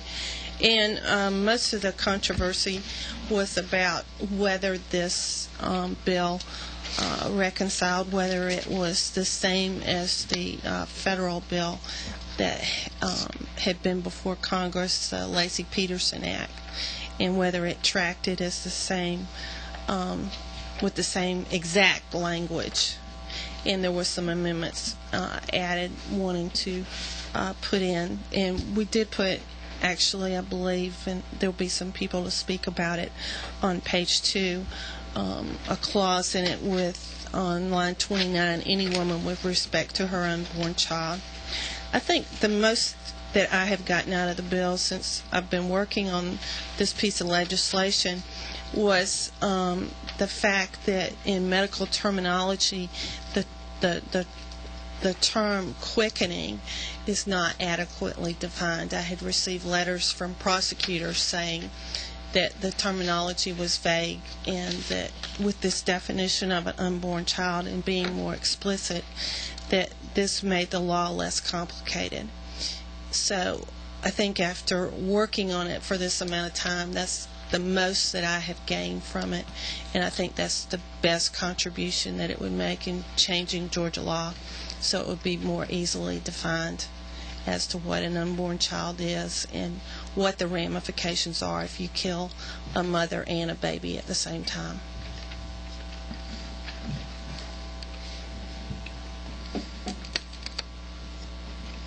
With that, Mr. Chairman, I think that there's probably going to be a lot of people who want to speak, and I'll be glad to answer any questions. Actually, only 4. Oh, really? Maybe they got their versions out during the Senate testimony. This committee passed a bill 3 or 4 weeks ago, sponsored by Representative Burmeister, and we spent a lot of time working that bill. Can you tell us, that's sort of a point of departure on our discussion today, what the differences are between the House bill and the Senate bill? I really don't know. I can't tell you, and I wouldn't want to be as brave enough to jump out on a limb and tell you exactly. And is Senate Bill 77 identical to the federal law? No, it's not identical. Okay. It's the same intent, I believe, but that was some of the questions that got brought up on the Senate floor. Is it exactly the same, word by word, verbatim? And the answer is no, it's not. How is it different from the federal Lacey Peterson bill? I believe the definition that I was talking about on line 29, that any woman with respect to her unborn child, I believe that's the difference. Also, this section goes into feticide by vessel. It's a little bit broader. And the terminology of an unborn child being a member of the species Homo sapiens, I'm not exactly sure, but I believe that's the difference. Okay. Questions of the author from the members of the committee on Senate Bill 77? Chairman Bordeaux. Good to be back with the bill. I have a couple of questions. Is this bill, as it came out of the Senate, I'm not sure how you felt about the amendments, but is this the bill you wanted? Yes. I felt good about the amendments that were passed. Is it drafted as tightly as you'd like it? Yes. Now, you mentioned how this bill is different from the federal law. Did you mention the exceptions for prosecution? No, I didn't. That's different, isn't it? Yes. Why would you draft it differently than the federal law? I mean, we're going to develop a whole wealth of case law from the federal law on what these words mean. And I believe you're talking about page 2 when you're talking about a misdemeanor of a high and aggravated Well, for nature. example, page 2, lines 23 through, I guess, 29. Yes. Those exceptions are different than what the federal law provides. Why? We felt like in Georgia that this would be better language. And there are groups out there who wants the different language. And I'm sure they're going to tell you why. Okay, do you know? I'll let them explain their version. Okay. Would you agree that... I believe Shelley Schifrit. Centerfoot. Are you saying... I didn't mean to jump in. No, I think you have that... I think I saw her name on the list. I'll yield to you just about any time. Are you saying Ms. Centerfoot then supports your language over the federal language? No, she supports the federal language. Okay. why do you support this language over the federal language? This language was proposed by the Georgia Right to Life, and I support them. Well, forgive me, I don't mean this as a criticism, but I support my wife, but I don't agree with everything she does. Is there any substantive reason for supporting That this? to me is substantive. For supporting this language? Yeah, to me it is. That's a good reason to support it. Okay. Why do you use a different standard for the crime of simple assault against a pregnant female versus these other crimes? What other crimes? Well, the feticide, I'm not sure, let's see what you call them all, feticide in the first degree, second degree, etc. In other words, my reading of this is that the pregnancy for the simple assault can be different from the pregnancy of the feticide.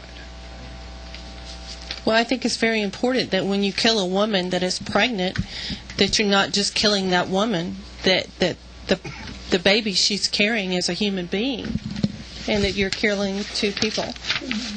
That may be, but what I'm asking about is you, in this bill that you say is tightly drafted, the pregnant female for the simple assault on page 2, paragraph G, could have an extrauterine pregnancy. Is that correct? I have no idea what you're talking about. Okay. Are you talking about an ectopic pregnancy? Yes, ma'am, for example. So you're saying that you're blaming the woman for having aborting an ectopic pregnancy? No, ma'am, I'm sorry. Maybe I'm going down the wrong path. Yeah, I'm not trying to advance a view here. I'm asking a question about in all the other crimes you set out in this bill, you define unborn child. An unborn child is a human being at any stage of development who's carried in the womb. Right. An ectopic pregnancy, that's why I call it extrauterine. I can say that more easily. Extrauterine pregnancy is outside the womb. Is a woman who has an extrauterine pregnancy pregnant under subsection G? Oh, yes. I definitely believe she would be pregnant. All right. So if a woman has an ectopic pregnancy and I assault her, then I'm guilty of a crime. Yes. If I assault her and kill the baby, I'm not guilty of feticide under this. I believe you would be. Well, the unborn child is carried outside the womb in an ectopic pregnancy, correct? Yes, but I still feel like if you're pregnant, you're pregnant. How many kinds of ways do you have to be pregnant? Well, but there's only one way to be pregnant. Well, that's the problem with your definition. There's evidently two ways. One is where the pregnancy is where the human being's carried inside the womb, and the other one is where the baby's carried outside the womb. If I may continue, Mr. Chairman, your definition of unborn child, and I'm, for example, reading on page 2, line 31, the term unborn child means a member of the species Homo sapiens at any stage of development who is carried in the womb. I believe you're a nurse by training? Yes. That's not an ectopic pregnancy, is it? But it's attached to the womb. Well, it would be attached.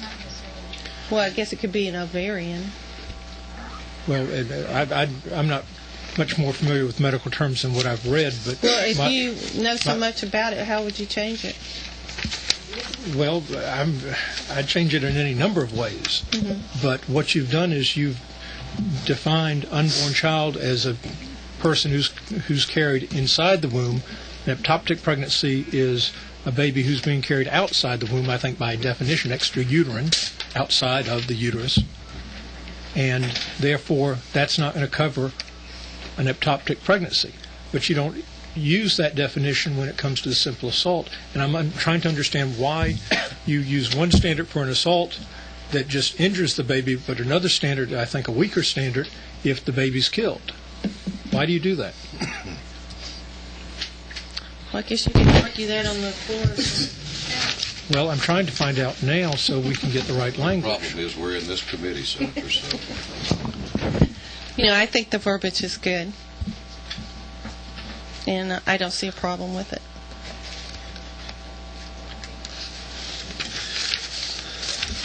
I'll yield now and maybe come back in a few minutes, Mr. And I'd Chairman. be Thank happy you. to recognize you. Representative Bearden, and then Chairman Knox. This question goes towards Representative Bordeaux or Legislative Council. Do you happen to have the federal language so it can be read out, what they put in there? I think we do. Let me. While you're looking, was that your question? Yeah, I just want to. Chairman Knox, I'll come back to you. Chairman Knox.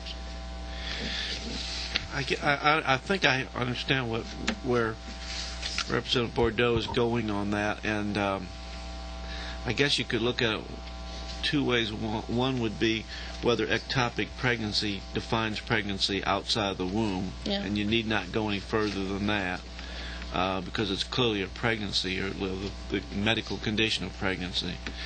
But on the other hand, if that's not the case, and if we're not going to accept that language, then I guess the way to correct it would be to take the definition and change it. And I'm just looking at line 4 on page 5. I haven't looked at the rest of them, but I think if that's a real concern for the committee, you could solve that by simply saying, for the purpose of this code section, the term unborn child means a member of the species Homo sapiens at any stage of development, whether carried in the womb or carried outside of the womb.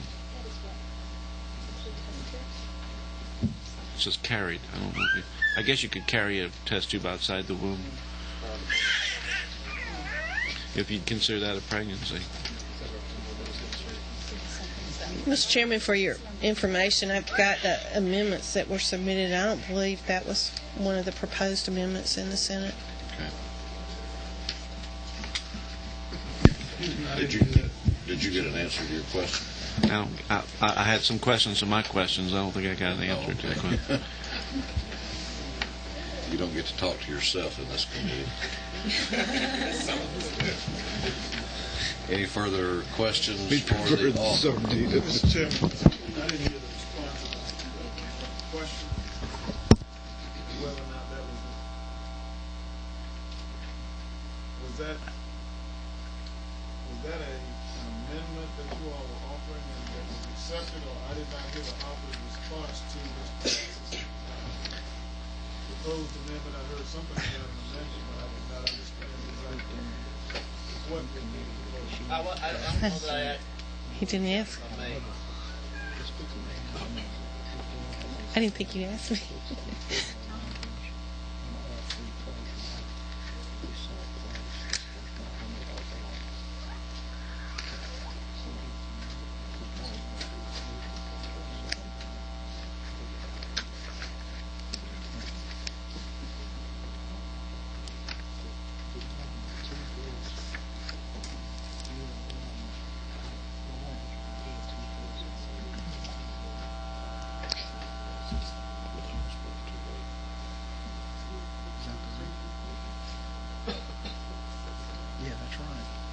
Further questions for the author?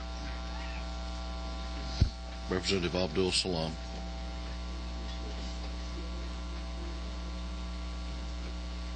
If I may, to the author,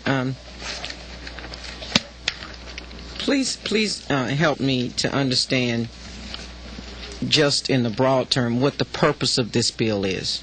The purpose of the bill is that if a woman is killed while she is pregnant, that you are not only killing that one person, that you're actually killing two people. Okay. So and you will be punished for that. So it's about the death of a mother and a child. Yes. And on page 2, at line 11, it talks about simple assault against a person 65 years of older, but it doesn't talk about a child or a fetus. I understand that, but I'm saying if this is what we're doing, how is that significant to what the purpose of the bill is? That's current. It's current law. Yeah, that's the current law. Okay. Still don't make any sense. So Aldous, I think if you go to line 20 on that same page, G, that any person who commits the offense of simple assault against a female who's pregnant at the time of the offense shall be punished for a misdemeanor or higher and aggravated nature. Mm-hmm. Okay. All right. Thank you. Further questions from the author? Got Representative Benfield. Current law does allow for a double prosecution if it's past the quickening stage. Is that correct? Yes, and the problem is the quickening. And quickening's That's the been definition. what is the current definition of quickening? Is that I don't have that definition here in front of me, but that is the one that I have been told. I'm not an attorney, but the prosecutors have written to me saying that it is very hard to define what is quickening because one physician, one OB in South Georgia may not call the same thing as quickening as those in Metro Atlanta, or maybe you may not even have obstetricians working on the case. It could be nurse practitioners or midwives, and they have a different definition. But isn't it defined by case law? Isn't there a definition? I think that's what been they're used? complaining about, that the case law is not definitive. It's very vague. If I can ask, has there been a problem in Georgia with not being able to prosecute a woman who I'm assuming it's been very early in the pregnancy, and I'm guessing a quickening is sometime around 10 weeks. I guess I should know, but is there a problem where there's been a very early pregnancy and the prosecutors have not been able to prosecute under existing law? Are there any cases in there Georgia? has been a problem because I have received letters. Let me see if I have one of the letters here written from Mr. Chairman, prosecutor. can I address Representative Burton? Can I address Representative question? Yeah, here's one. Let me just read this letter. If I could read this letter, or I'll give you a copy of it. This is a district attorney in Brunswick Judicial Circuit. I want to express my support for House Bill 243 as it relates to feticide. I have prosecuted feticides before, and it has always been very difficult to prosecute with the language, quote unquote, so far developed as to be ordinarily called quick. The new language defining an unborn child as at any stage of development is a great improvement. I am also in support of similar language that is used in Senate Bill 75 defining an unborn child. And this is Stephen D. Kelly from Brunswick Judicial Court. And he wrote that letter voluntarily to me off the internet, I guess. It still doesn't go to my question. Is there a specific case where the prosecutors were not able to pursue the case because of the existing law? I don't know. Thank you. Representative Sessions. Thank you, Mr. Chairman. Again, to Representative Benefield's question, and to the point of quickening, I mean, the challenge to prosecutors that I've understood is that who can prove quickenings happened? I mean, if the mother is killed and the child's killed, the mother's the only one that can say, yeah, I felt the baby moving inside of me, therefore, to be able to testify that quickenings occurred. It's been a perennial issue over time. I can't quote case law. I know there is some. But how would one prove that without talking to the mother and saying, yep, you felt the baby moving inside of you? We know that happens within a range of time, 10 weeks, 15 weeks, who knows? But it's really impossible to prove. That's one of the advantages of this is it is a time certain. It's codified very clearly in the law. And with respect to the vulnerability of the mother, obviously women physically sometimes have the challenges or the impairments of pregnancy earlier in pregnancy, even before quickening. I mean, there's issues of being sick and bed rest, whatnot. So I think the thrust is that if there's no mother there to testify, how can quickening ever be proved? This codifies, I think, very clearly that kind of thing in a way that's significant. Further questions of the author? Further questions? Chairman Bordeaux. Thank you, Mr. Chairman. I'll try to be brief, but to the author, I'm puzzled because you say that this bill, the purpose of this bill is to address the situation where the pregnant woman is killed, and you want it prosecuted as basically two crimes, the crime against the woman and the crime against her unborn child, correct? Yes.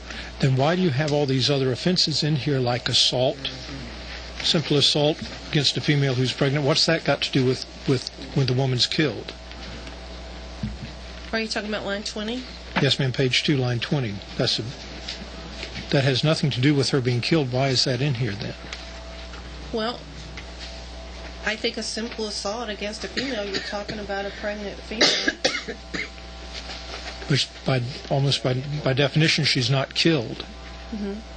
So why would that be in here? I don't have an answer.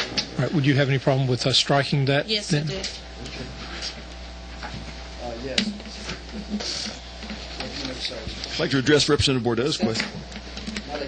I answered lots of things, Mr. Chairman. Mr. Chairman, I hadn't finished yet. I'm sorry, Mr. Bordeaux. I apologize. Could you hold on with your question? I was just trying to address Representative Bordeaux's question directly, and I was going to let him go on if I could. But, I'll leave it up to Representative Bordeaux. I don't want to interrupt him. Well, I'm trying.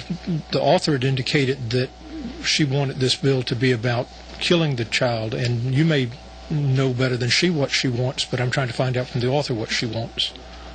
I think there's a pretty clear example of why a woman being pregnant would lead to a higher penalty, how that would be an aggravating circumstance. I agree with that. But the author had indicated this bill was about killing women and injuring their baby or killing their baby, I think. Is that correct, ma'am? Mr. Chairman, I'll wait for the German. Thank you. Go ahead. Thank you. Let me refer you to page 3 of section 2 that deals with the feticide. That's the language that takes out the quickening, but it also adds this business about causes the death of an unborn child when in the commission of a felony.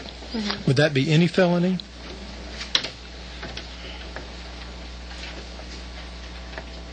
Yes. My understanding is that practicing medicine without a license under 4334-6 is a felony. Would that mean that if a physician who performs an otherwise legal abortion jumps through all the hoops of informing the mother of her options and everything that the law now provides? Matter of fact, let's assume that this is a child who is has a brain injury that from unrelated to the crime, the assault or whatever takes place, that the baby's going to die because of the failure to form the brains. I'm asking, maybe this goes too far. I'll try to break it down into simpler parts, ma'am. If the physician if the doctor who is performing the otherwise legal abortion, his license has expired and he is therefore practicing medicine without a license, your remedy here would be to sentence him to life in prison. Is that correct? I believe this came up on the Senate floor because this is part of the pro-choice mantra of getting people to say that, you know, we're against abortions.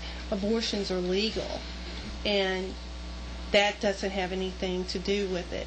If you're doing it in a medically licensed facility and you're performing an abortion, this has nothing to do with the felony. Obviously, I didn't ask my question very well. I'll try again. A person under your bill that you've said is the way you want it, a person commits the offense of feticide when he or she, in the commission of a felony, causes the death of an unborn child. Well, I think you would have to prove that that's I haven't asked my question yet. You would have to prove I haven't asked my question yet. Hold it, folks. I'd like to ask Senator. Wait till he finishes his question, and I'd ask the member to please try and make your questions more to the point, not compound or complex. Yes. Yes, sir, Mr. Chairman. That's a good idea. Quorum here. Thank you. The felony that he would be, the doctor would be committing is practicing medicine without a license, performing an abortion without a medical license. He's obviously causing the death of an unborn child under this definition. He's performed an abortion. He's done it during the commission of the felony of not having the license to do it. Why wouldn't that fit your definition of feticide here? I think you would have to prove the fact that he was practicing medicine without a license, and that's a completely different standard that you're talking about. Let's presume we could prove he didn't have a license. Well, I think this is all hypothetical, and I can't really answer your question. Would your... I think the witness has said she can't answer your question. All right, then one more, please. On page 3, line 10, where it talks about battery on an unborn child, I honestly don't understand this. This person provides that a person commits the offense of an unborn child, of battery to an unborn child, when such person, without legal justification, intentionally inflicts physical harm upon an unborn child who is subsequently born alive. Why do you require that the child has to be born alive for there to be a battery on it, him or her? That's existing law. Is that what you're talking about? No, ma'am, I don't think it's... What are you talking about? Could you tell me what page? What page are you on? Page 3, line 6 through 16. I'm sorry, is that... That's new language, I believe, yeah, that's ma'am. New. Why do you require that the baby be born alive subsequently? If I assault, for example, if I assault a pregnant woman and I batter that child, let's say the child dies of some unrelated cause otherwise, or is subsequently battered by somebody else. I've committed the battery nonetheless, yet your bill requires that that baby be born alive. Why do you do that? Why is that provided that way? I don't interpret it that way. I don't think the baby does have to be born alive. Well, maybe I'm misunderstanding what those words mean, but on page 3, lines 10 and 11, it says, upon an unborn child who is subsequently born alive. That's how I would interpret those words. Mm-hmm. Do you not interpret that as requiring that the baby be born alive subsequently? Yes. Mm-hmm. Why do you have that requirement in there? I guess to be able to prove that they were assaulted. Thank you, Mr. Chairman. Chairman Knox. I think on that particular issue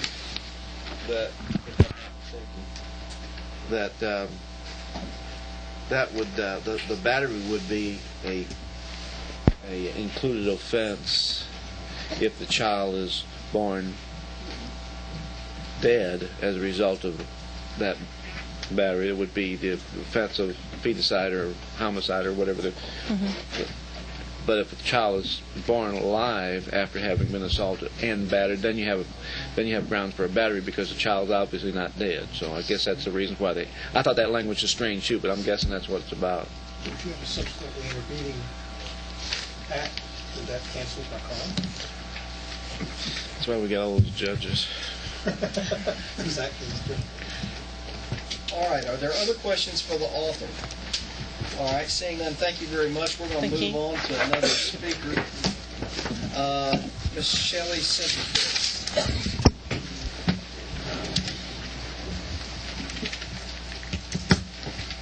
Mr. Chairman, members of the committee, I am here on behalf of the Georgia Coalition Against Domestic Violence, and I will try not to repeat what y'all already heard me say a couple of weeks ago when we heard House Bill 243, but just to answer a few of the questions that have already been raised.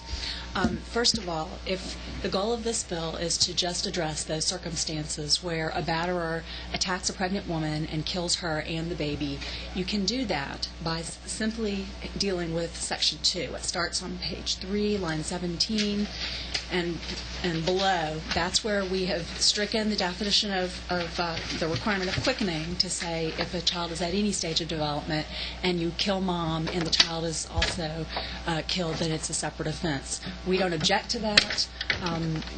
That you won't hear me argue about that piece of the bill. And so if that's your goal, then I would encourage you to just strike out Section 1. And if you did that, I wouldn't have to keep talking.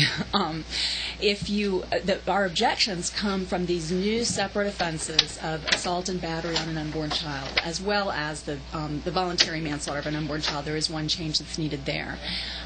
We believe that creating separate criminal offenses for these new crimes against unborn children is not the appropriate way to deal with the very serious problem of domestic violence of pregnant women. Violence does increase during pregnancy, and we would urge y'all to adopt a public policy that would actually get at that problem, but this won't do it. And just real quickly, we talked about this before, because these both assault and battery offenses require the child to be born alive, law enforcement tells me people are just not going to charge these offenses. A woman is kicked in the stomach by her husband when she's pregnant. She calls 911. The cops arrive. They cannot charge these offenses.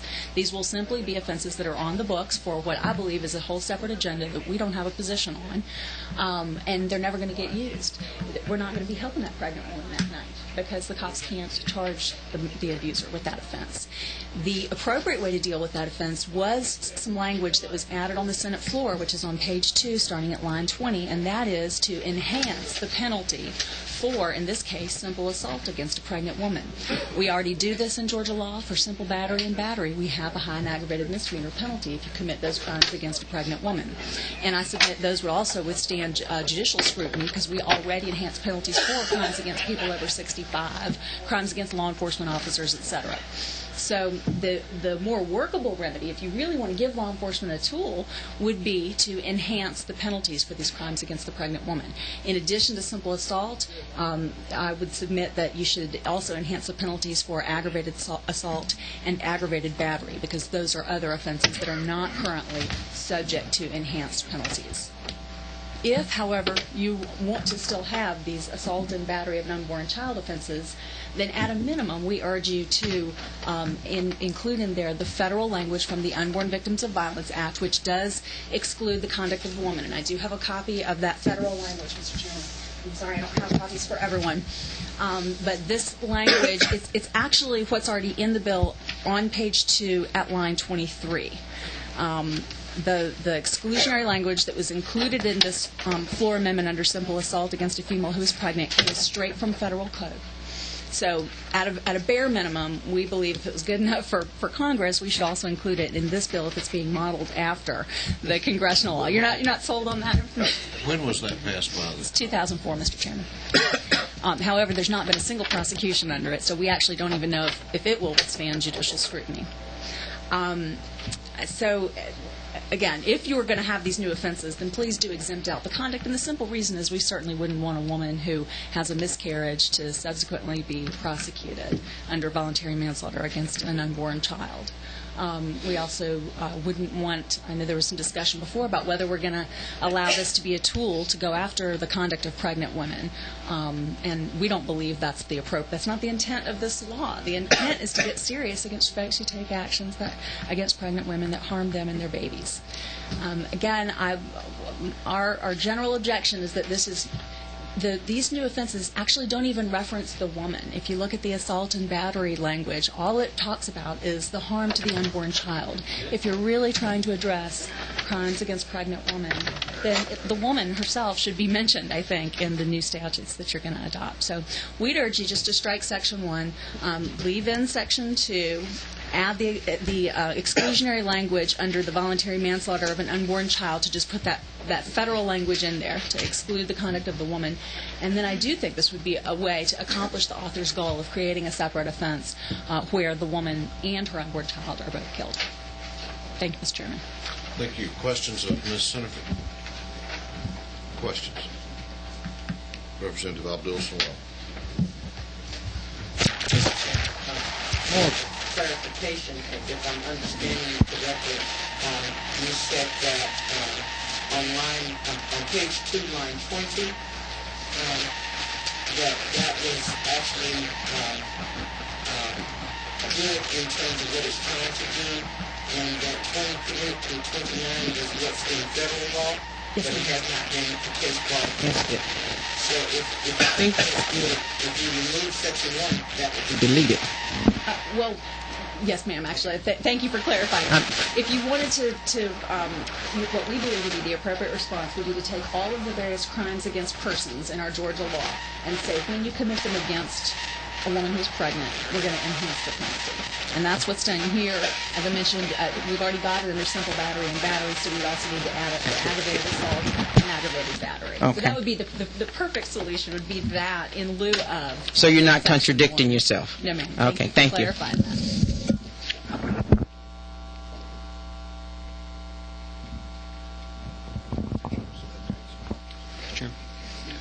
Further questions of Ms. Centerford? Representative Sessler. Hey, Mr. Chairman. Ms. Centerford, I appreciate you being here today and sharing a perspective with us.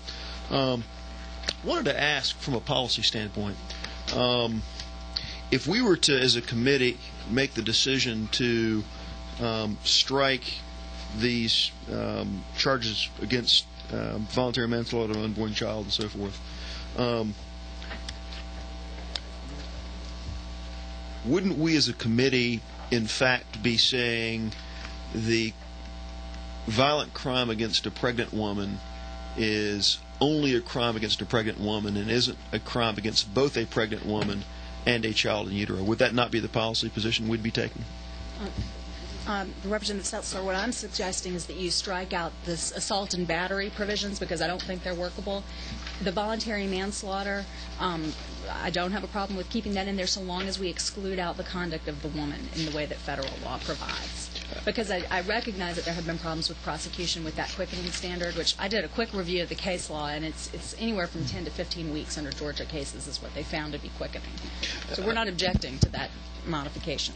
I hear you. My concern is, from a policy standpoint, if we believe, if it's the policy position of a member of the committee that a child in utero is a member of the human community, my wife happens to be about 23 weeks pregnant, and we viewed our ultrasound. She just found out 3 weeks ago as a little girl, and we're excited about that. I mean, by a number of standards, a child very, very early in development only requires nutrition and a safe environment to grow to full adulthood. Much like you, much like me, all we need is nutrition and a safe environment to grow to full adulthood and die naturally, live a full life. So if it's the policy position of members of this committee that a child in utero is a fully fledged member of the human community, then it would seem if it were the policy of this committee to stop short, only prosecute crimes against a pregnant mother as being certainly a crime of an aggravated nature, which I think we certainly should maintain as a state, because I do think pregnant women, should receive that extra protection. But we'd be stopping short of protecting the child and its own specific status as a member of the human community. So I would urge members of the committee to recognize, if you believe children in utero are members of our human community, they would need legal protection in and of themselves.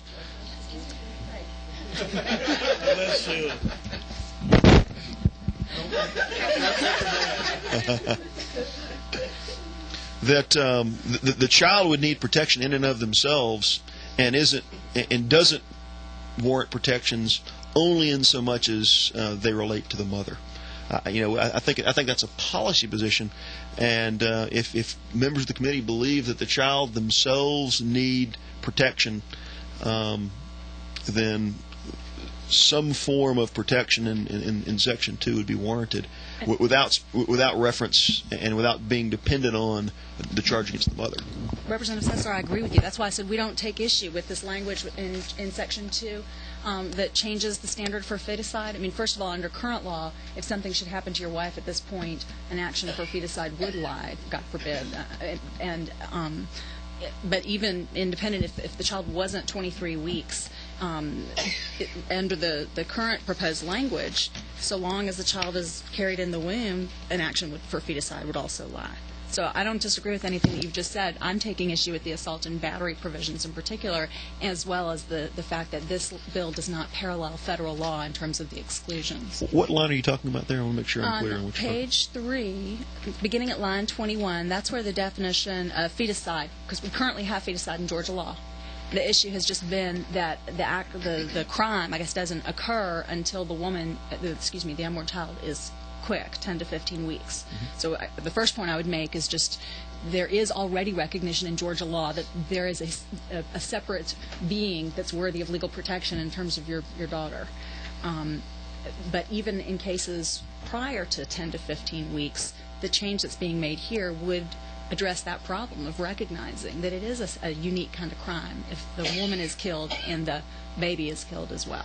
I guess my question is, what's wrong with the language as it's presented with respect to addressing that policy concern? On the feticide, I'm not taking issue with it. That's what I said. So I guess my question is specifically, where do you have questions about Senator Unterman's language? I have issues with starting on page 2, line 30, adding in this new code section 16-5-28 for assault of an unborn child, and then continuing on page 3, there's also a new, at line 6, new code section 16-5-29, which is battery of an unborn child. I guess if you believe the child is a member of the human community, what's wrong with there being a charge of assault against an unborn child? I don't take issue with there being that charge. I take issue with the fact that this isn't ever going to get used. It's a remedy that is not in existence in fact. I mean, as I said, because law enforcement can't charge it until the child is subsequently born alive, we are not giving law enforcement a tool to address that woman when she is assaulted or battered when she's 20 weeks pregnant or when she's however many weeks pregnant. I mean, that's certainly an opinion, but I think to suggest that someone in law enforcement said, we see this as a tough thing to prosecute. I don't think that in the overall balance of things counterweighs the fact that if it's a policy position of this committee that a child in utero is a member of the human community, that assault against that specific child should have its own specific offense without respect to the mother. I think that assertion falls short, and I think it's.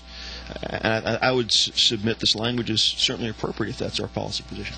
And I guess from a public policy perspective, we would hope that the General Assembly would be most interested in what's going to be an effective remedy to this very real problem of the unique nature of an assault against a pregnant woman. Again, Mr. Chairman, if I could, if there were assaults perpetrated against a pregnant woman,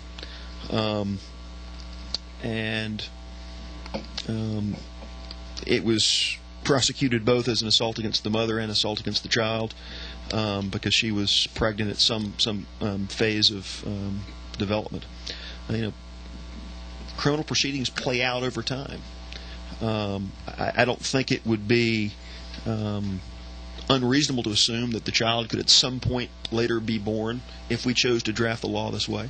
And if at some point the child was later born, I think a charge of assault against an unborn child would be a second charge. It wouldn't be just assault against the pregnant mother. It would be the charge against an unborn child, and that would be in order, and could be held up by a court. I don't think that's an unreasonable hypothetical. So again, for members of the committee who believe children in utero are members of the human community, this seems to be in order, and would seem to be a reasonable way to have protection. Thank you, Representative Setzler. Chairman Knox. Senator, let me see if I understand. Your objection is to line 20, beginning on line 20 of page 2, with respect to the issue of assault? No. No, sir. This language is fine, because what this language does exactly what we're advocating, what the domestic violence community believes is the appropriate approach, which is to look at simple assault against a woman who's pregnant and say, this is a different kind of crime. We're going to punish you with a higher penalty than if you committed a simple assault against a non-pregnant female. The creation of, beginning on page 2 at line 30, the creation of this new offense of assault of an unborn child, and continuing on page 3, at line 6, the creation of the offense of battery of an unborn child. And then additionally, under voluntary manslaughter of an unborn child, the fact that it omits the federal language that excludes from prosecution the conduct of the woman. Doesn't the law require that in order for there to be an assault, there has to be an apprehension by the person who is the object of the assault that some harm or is about to happen to them? Isn't that the situation? Mr. Chairman, I don't practice in criminal law, so I'm reluctant to speak to that. I think that's correct, but I'm remembering from first-year law school. So.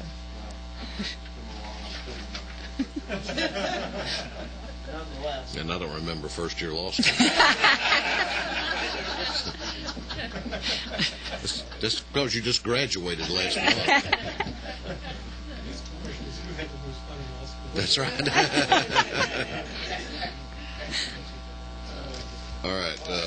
So that being the case, I'm sorry. But assuming that's correct, is that so? I guess since you don't know the answer to that, that's not your objection to this language. That there's not that you can't have assault unless the individual knows they're being assaulted. In other words, and if a child doesn't have sufficient, is not aware that they're being assaulted, that's a prerequisite for the offense of assault. That you have to know you're going to be assaulted. Or at least have a fear that some harm is going to come to you. That's what an assault is. That's why we have an assault and or a battery. The battery, I don't have to know about that. I know I've been touched. If I'm not touched, but I think I'm going to be, and somebody's got the stick and they're chasing me down the street, that's probably an assault, not a battery that they don't catch up with. You make an excellent point. That wasn't the one I was bringing to the committee, but that may be another issue with the way this is drafted, is that there is no requirement of apprehension. Mr. Chairman. Mr. Chairman. Representative Everson. Mr. Chairman, as I'm sitting here listening to this debate, my mind couldn't help but to reflect back upon a comment made by one of our colleagues this morning on the floor of the House in regards to how we make laws. And I'm speaking in regards to Representative McClinton, whose husband was brutally murdered, and after 20 years, the daughter was brutally murdered, and after 20 years, the perpetrator was finally found guilty. And she stood in the well of the House and said, "We have, for many years, made laws to protect the criminals, but what about the victims?" And as I focus on this here, my mind goes back to that. And my question to you is, you were pretty adamant about Section 16.528 would never be used. What makes you so certain of that? Well, I suppose that's in a crystal ball, Representative Everson. Of course, one can never be completely certain. But I consulted with the head of the domestic violence unit of the DeKalb County Police Department, who said, and I hadn't realized this shortcoming, he said, let's just think from a practical perspective. What's our goal? We want to be able to help pregnant women who are being battered, right? So we need to give law enforcement a tool that they can use at 3 a.m. when they respond to that 911 call. This isn't it, because they would have to wait until the child is subsequently born alive before this particular offense would accrue. Wouldn't we rather give law enforcement who responds to that call something that he or she can use that night to bring that perpetrator to justice? Because really our goal should be to end the domestic violence in that home so that when that baby comes, the baby's coming into a safe home and not a home where at least mom's being hurt, where we also know there's a higher rate of child abuse. So if our goal is to end domestic violence, and in particular where a woman is pregnant, let's give law enforcement something they can use that night. Because he said, as a practical matter, if the woman delivers and then calls 911 and says, my husband beat me in 6 months ago when I was 3 months pregnant, it is less likely that that call is going to receive the kind of priority that it would get at 3 a.m. the night of the assault. I'll take them in the order of sign up. Representative Bearden, you're next.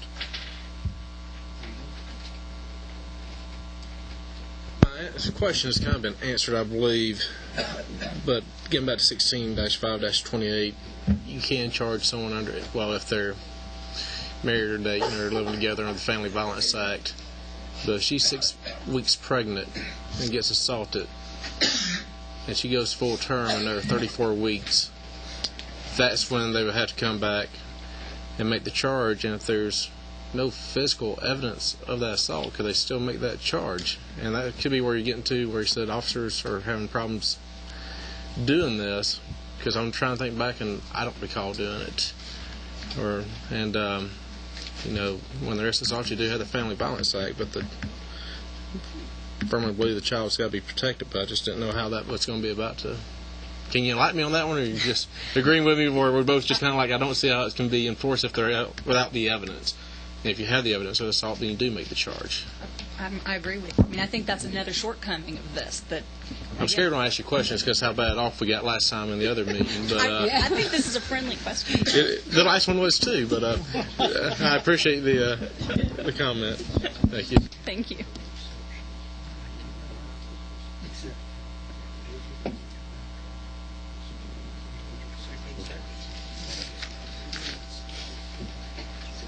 Representative Setzler. Hey, Mr. Chairman. Again, I just this may be my last remark to Ms. Centerfit, but I think I applaud your stridency with respect to protecting women, and I'm right there with you. I mean, I think that's why this legislature has laws on the books that make it a misdemeanor of high and aggravated nature to assault, or proposing making it a misdemeanor of high and aggravated nature to perpetrate an assault against a pregnant woman, like we already have in place for present spouses, folks over the age of 65.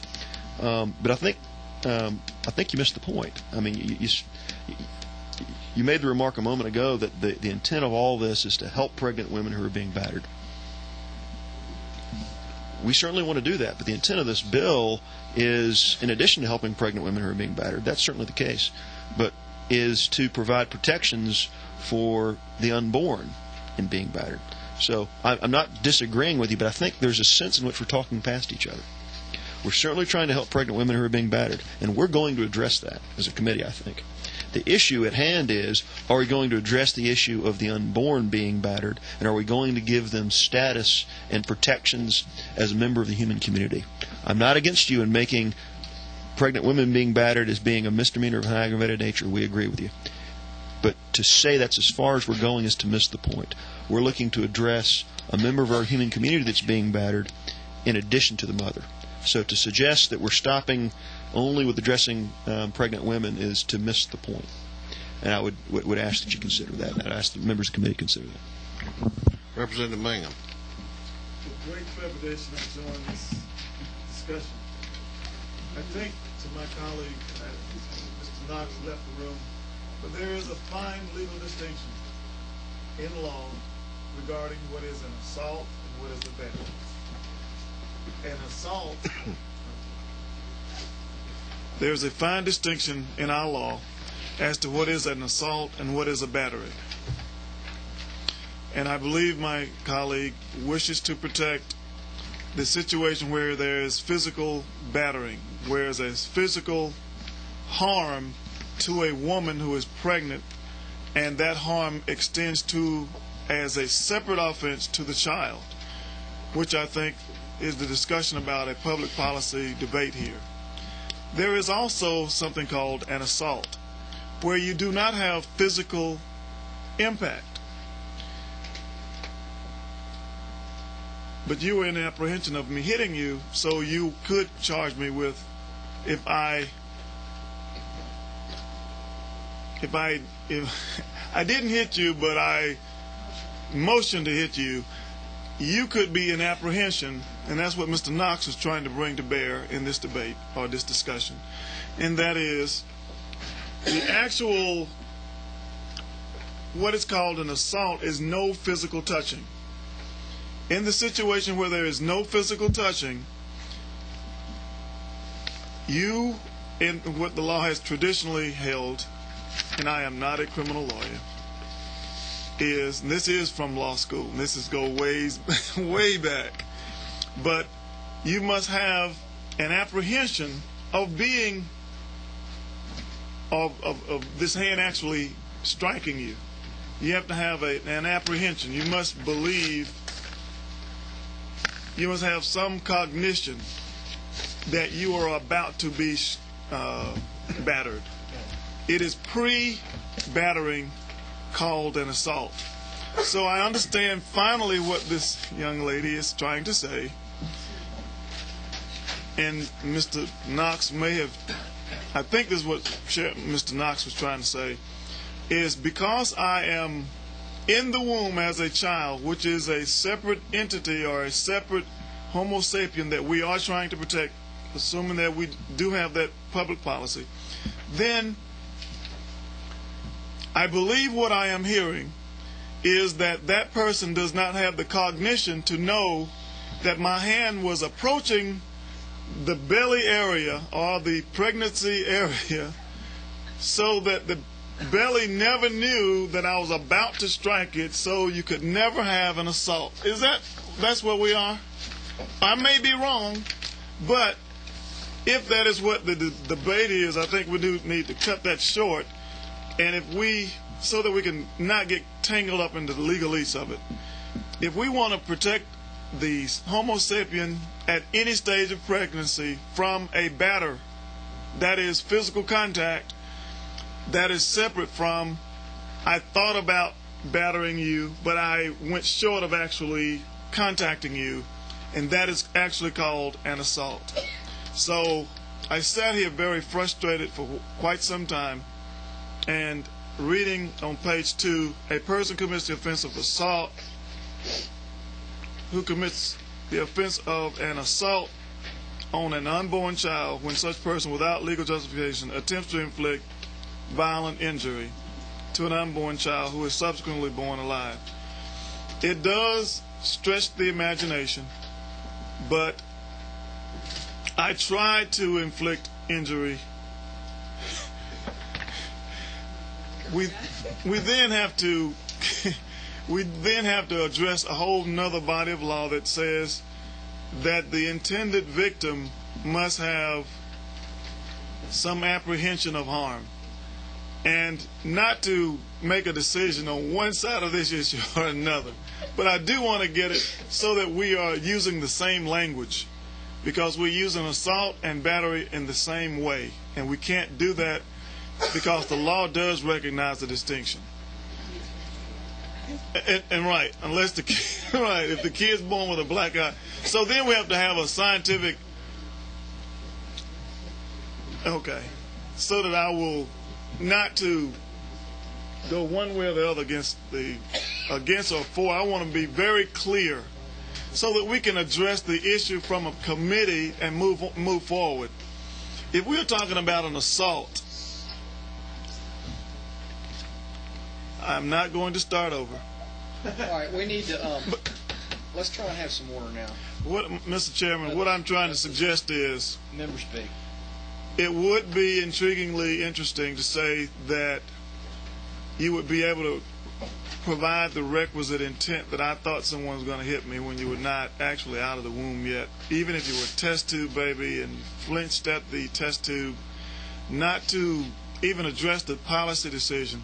I am assuming for purposes of my discussion that we do have the highest regard for the separate and the sacredness of human life. I assume that. And I guess when you ask the question, you don't need it. Maybe there would be some fluke situation, but I cannot imagine how you could be charged with assault because I was going to attempt to injure the pregnant woman. The woman clearly could have an assault upon the woman, but assuming the highest sanctity for that human life, we would have to have some other language in here. Otherwise, this section would be declared unconstitutional because you got to have some intent. And I'm just using that from a legal standpoint. And I want us to move on to say, if we leave it here, what harm would there be? I'm going to ask the question finally. Thank you, Mr. Chairman, for letting me go on. Thank you. All right, is there another... The question is, what would be the harm if we leave it in? What would be the harm if we take it out? You're not the author of the bill, but you are arguing against inclusion of this section. What would be the harm if we leave it in? Our position is, as a public policy standpoint, you ought to create real remedies for real problems, and this is not one. So the harm is that you're creating superfluous law. You're wasting space in the Georgia Code, and you're not really getting at the real problem. You're not providing a meaningful way to address what happens that night when that man stomps on his pregnant wife's stomach. So this is just a message bill, in other words. Well, we would like for you to not have just a message bill. We want you to have real remedies for this significant problem. And frankly, I think it doesn't do justice to the real problem to put a penalty on the book that will never get used. Do you understand the difference between assault and battery? I do. I mean, if someone stomps on the pregnant woman, that is not an assault. That's Do a you battery. understand that distinction? Yes, sir. So we are talking about two different things if you're using that as an assault. Well, no. My objection is the same with respect to the assault on an unborn child offense and the battery on an unborn child offense, because both require the child to be subsequently born alive. They're not going to be used when that 911 call comes in at 3 a.m. So I'm using them interchangeably. So you disagree with even a battery against a child? Yes, we believe the appropriate way to deal with battery against an unborn child is already in Georgia law, and that is to increase the penalty when a man assaults a pregnant woman. When a man batters a pregnant woman, then there's an enhanced penalty already on the books since 1996. Mr. Chairman? Yes. Did you finish your answer? Yes, sir. Hopefully this will be my last question. If we address adequately, yeah, thank you. If we were to adequately address in Georgia law battery against a pregnant woman and assault against a pregnant woman,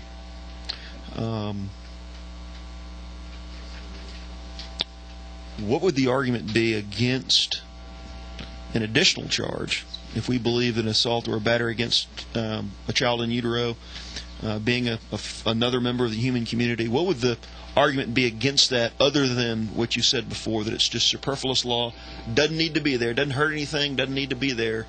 I think that's your perspective. Okay, so I just want to make sure that. Okay. For the course of the Chairman. Got a couple other questions. I think I'll hear from Ms. Randall first. We hadn't heard from her.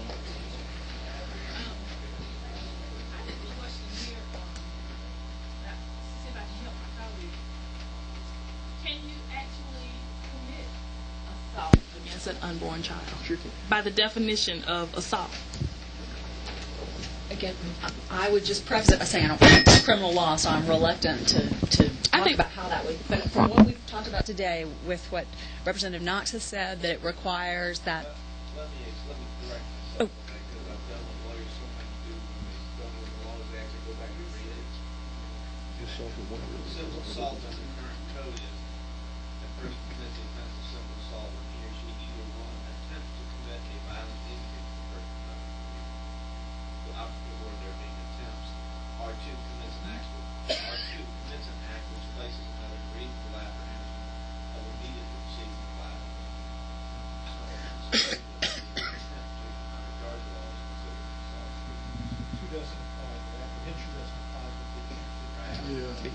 You could attempt to do harm to a 6-month-old child that has no conscious idea that someone's trying to hurt them, but it's nonetheless an assault. It would be much like a child in utero. It has no conscious understanding that someone's trying to hurt them, but it's nonetheless an attempt.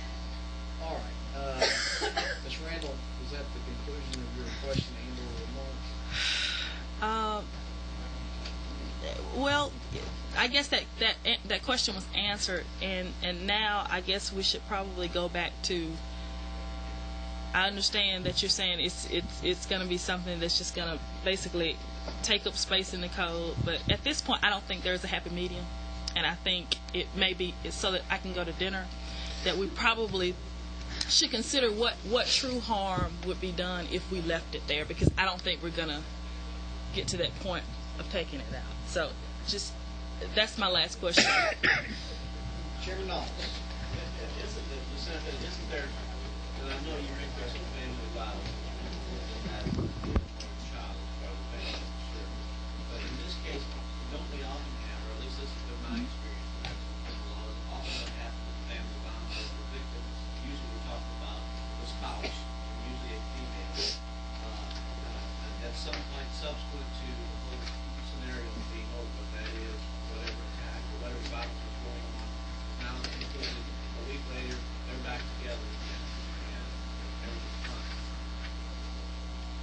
they don't want to press charges on after the police went out to arrest the gas. But isn't this a provision so bad where there has been an assault or a battery on a child, that that case can be brought independently of whether the mother wants to bring this case or not? Isn't that the case? Isn't that what this language is in there for? Where she may want to go back to her husband and say everything is like a story, or her boyfriend, or whatever he is. But the child doesn't have no choice, or doesn't have a choice in that matter, and under the code, that child is still a victim of that assault. And that is why, Representative Knox, we advocate for victimless prosecution, whether it's involving children or grown-ups, that we believe the appropriate way to deal with these kinds of offenses is for the law enforcement to collect the evidence and the prosecution to build the case that won't require the woman's participation, so that the state, because the state's laws have been violated, can hold that batterer accountable for what he has done. So that, I don't know that that's why that's in here. It was actually pointed out to me that another unintended consequence of this, of requiring that the child be born alive, is that creates an opportunity for the abuser to pressure the woman to have an abortion so that the child isn't born alive. I mean, I know it may be unlikely, but my concern here, it really is all about the unintended consequences of some of the provisions in this bill. And I do think, I mean, we certainly know cases where batterers force women to either forego medical treatment, not report crimes because they don't want the doctors to find out what they've done. And it's not a far stretch for me to imagine an abuser seeking to prevent this offense from accruing by pressuring her to terminate the pregnancy.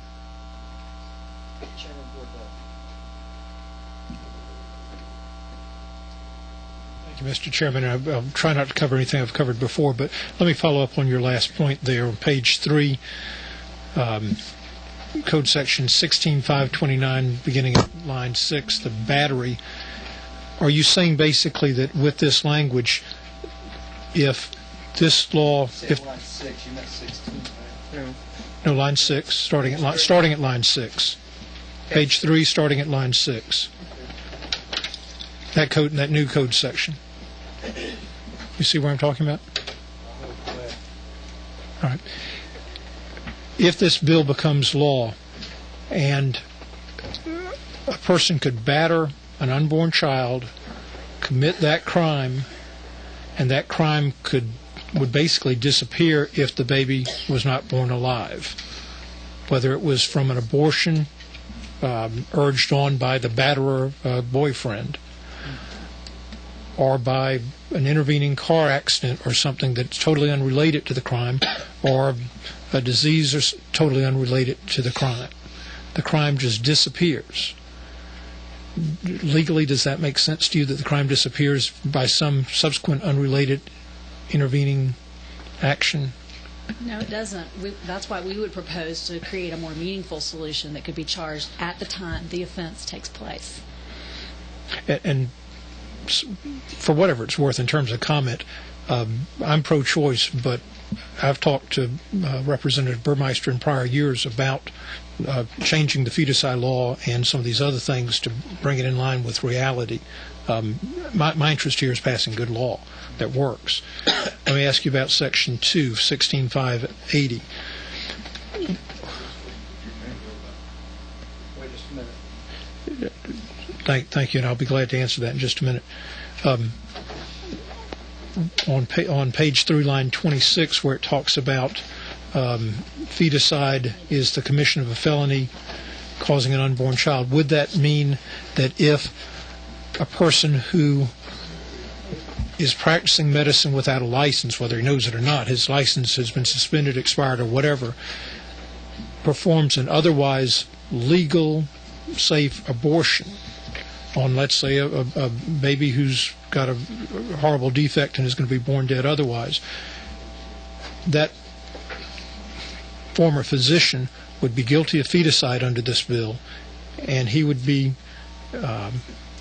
his imprisonment his penalty would be life imprisonment. Is any comments on that? That's the way I read this. I will say that there has been some attempt to exclude out the performing of abortions, although what's in this bill currently is not the same as what's in federal law. If you flip over to page 4, beginning at line 6, that's the current exclusionary language. And it says acts which cause the death of an unborn child, at line 7, if those acts were committed during a legal abortion to which the pregnant woman consented. I think there's an argument there as to whether or not it'd be legal if he was practicing. If he's not licensed to practice and to perform abortions, it couldn't be a legal abortion, I wouldn't think. So for that limited fact pattern, one way to address that is to include the federal language, which, just for reference purposes, you can look over on page 2, starting at line 23. This is the federal language. This defines the exclusion as conduct relating to an abortion for which the consent of a pregnant woman has been obtained. So long as, independent of whether or not it was a legal abortion, so long as she's consented to it, then we're not going to prosecute the doctor or anyone else for that conduct. But I think then you're having a conflict between the felony that occurs when a doctor practices license without a medicine, practices medicine without a license, and whether or not the abortion is thereby rendered legal or illegal. Right. Last question on that same code section, page 3, starting at line 30, language about voluntary manslaughter of an unborn child. For the life of me, I can't tell you what that means. Would you call that clean, easily prosecutable language where the prosecutor can come in, explain to the jury what the crime is? I mean, could this be cleaned up? I imagine it could, although my understanding is it was taken from existing law. Is this not our current standard for voluntary manslaughter in terms of the intent requirement, this sudden, violent, and irresistible passion? It sounds to me like it's somebody lifted it from an appellate court decision rather than they were writing statute for it. I wonder if lead counsel can enlighten us. No, this one wouldn't. I think the intent, though, I mean, I don't want to speak for the author, but I'm betting that her intent was to just extract the intent requirement for voluntary manslaughter as it currently exists under Georgia law and apply it to voluntary manslaughter of an unborn child. And that may be fine, but it's I mean, read it. A person commits the offense of voluntary manslaughter of unborn child when such person causes the death of unborn child under circumstances which would otherwise be feticide, and if such person acts solely as the result of a sudden, violent, and irresistible passion resulting from serious provocation sufficient to excite such passion in a reasonable person, provided, however, I mean, if we're going to do this, we ought to do it right. Thank you.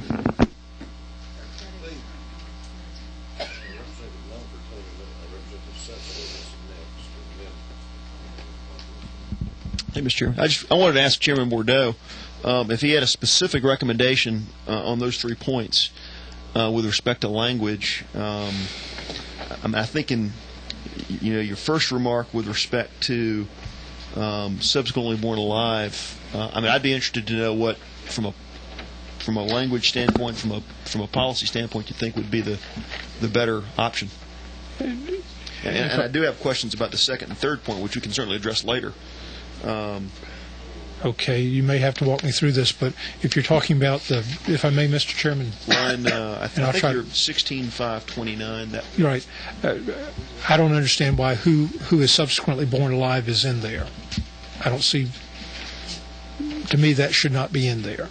I'd take that out. So it's your belief we ought to, or you would potentially at some point propose an amendment that says the person commits offensive battery of an unborn child when such person without legal justification intentionally inflicts physical harm upon an unborn child, period. If you're going to have this crime, I'd take that out. But I wouldn't have this crime written that way. The better way, I think, is to do it as Ms. Centerfit talks about. You can have the enhanced penalties same way we do on battery on an elderly person. You can have the enhanced penalties. It's easier to prove. You get the conviction, and you get the increased time in jail. Mr. Chairman, I might be able to enlighten folks as to why I think that language is in there. Again, just speculation. But if the unborn child is not subsequently born alive, then I think you're looking at either voluntary manslaughter of an unborn child, potentially, or feticide. And so this was a way to draw a distinction between those different offenses. Well, if that's so, then it could be rewritten so that it's I don't know, so that the cause of death is not related to the battery. I mean, that'd be one way of doing it, and would meet your Mr. Setzler's concerns and your concerns, I think.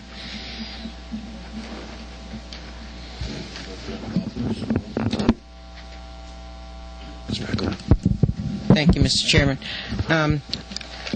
I have a question about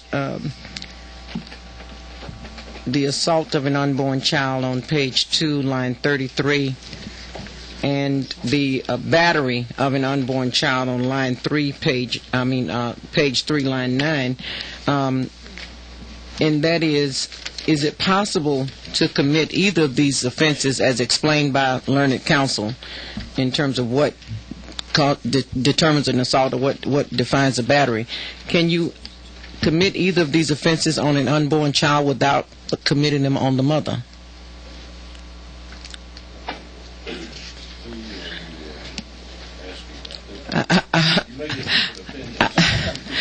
Well, I guess the question should be, how do you assault or batter an unborn child without assaulting or battering the mother?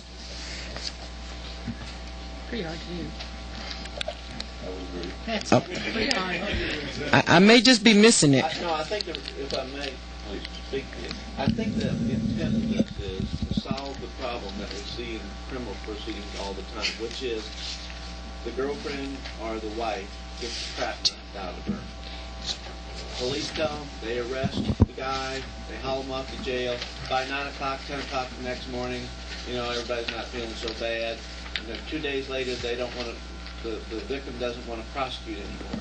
That's all fine for an adult. So, and if the victim was assaulted, then and they were pregnant, then they've both been assaulted. Right. But if mom decides she doesn't want to assault, or girlfriend, whoever she is, mom decides she doesn't want to prosecute for the assault, that's okay.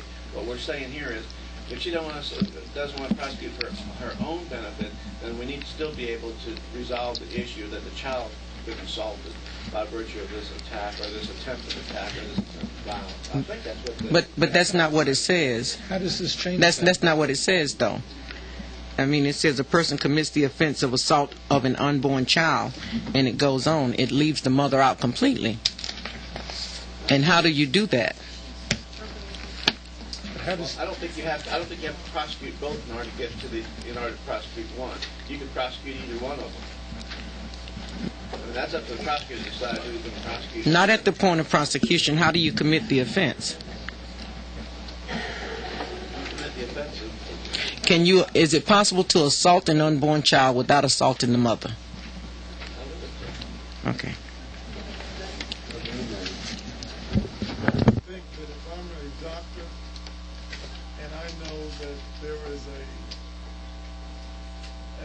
Blood vessel that would damage the child but would not damage the mother, that could technically you could assault the fetus of the unborn child by not assaulting the mother.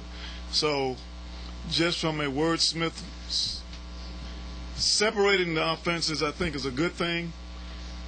From a policy standpoint, not getting into Mr. Bardot's issue, I do want to ask the question, but redirecting us again to page 3, line 9 and 10, 11. Mr. Bardot doesn't like the language at the end of that sentence, who is subsequently born alive. And I do want to, the author's not here, and I don't know what the federal language says. The author is here. But if we use language, I do understand why if we put a period there and that there was some supervening or intervening causation of death, that you do not want to charge the batterer. You could still technically, my thinking, you could still charge the batterer for battery of the unborn child, even though the batterer did not cause the death if we put a period there.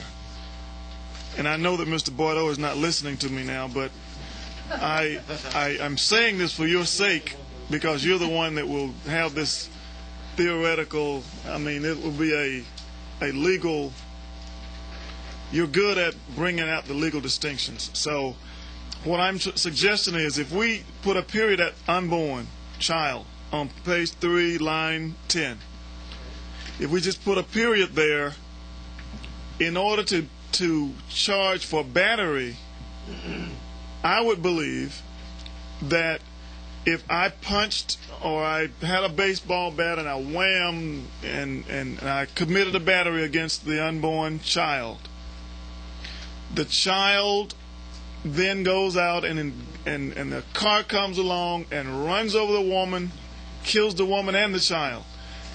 In my thinking, if I do civil litigation, and in civil litigation, I would still be entitled to damages from just the baseball bat going across the unborn child. The fact that someone comes along later and kills the child has nothing to do with the battery. So I don't believe that we would suffer any harm by putting a period there, but there may be some other legal minds in this room that would say why we need to leave that in there, because a battery is distinct from a wrongful, let's put it in the civil terms, a wrongful death, for example. I may have a wrongful death, and usually the wrongful death includes everything, all the previous charges. So that's why You're saying the crime is complete if the crime is complete when you batter. When you batter, the crime is complete, and it is of no consequence that I fell off the building, and before I hit the ground, someone shot a gun and shot the child and the mother, and then before they hit the ground, a car came along and whanged them. You don't have to go through the legal juxtaposition of deciding which, did the bullet kill him, did the car kill him, or did the fall kill him? You don't go through all that. Before they went over the edge of the cliff, you had the baseball bat and you whanged them. So that's a battery. So if the author of the bill, I'm asking this question, or if there's somebody else in here with a legal mind to tell me something different, I don't see why we need that language, who is subsequently born alive. If there is some reason we should, please bring it to bear. But I think the commission of the crime is complete at the point that you strike the baby, the unborn child, period. Am I incorrect about that? If anybody can tell me something different, because I can see some litigation on this language saying who is subsequently born alive, because the child was not born alive because the gun did in fact shoot the child. So you now had an intervening. You're now giving amnesty because someone came along and killed the child, whether or not by accident, disease, car wreck, abortion, etc. So from my standpoint, I'm asking this question. Can anyone say why? And maybe you need to leave the room, but Mr. Chairman and this distinguished person or the author of the bill, why can't we not just put a period there, because we've been arguing over this who is subsequently born alive, and I do think that that is fertile ground for unnecessary confusion in the law.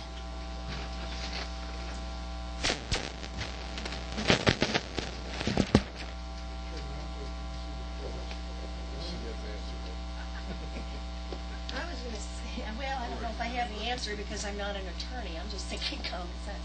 As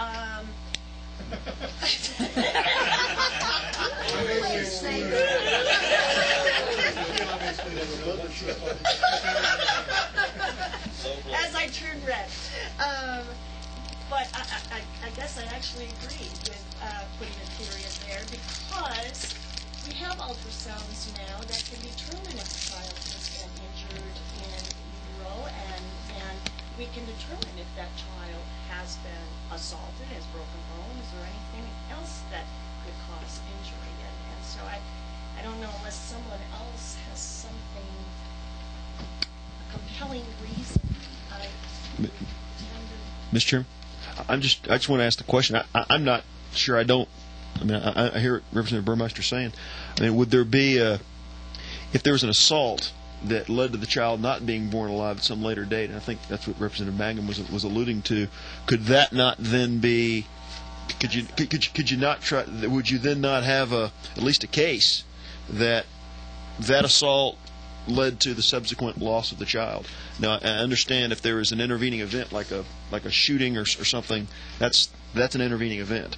But with respect to an assault or rather a battery that subsequently led to losing the child, I think you'd then have the case that because the child wasn't born alive, the mother lost the child at 6 months in development, that then you would have a case to say it's feticide, not just a battery. I mean, that's the first thing that comes to my mind when we consider this. Okay. Further questions? Further questions, Ms. Centerford? Kept you up here a long time. Thank you, Shelley. Always a pleasure to be here.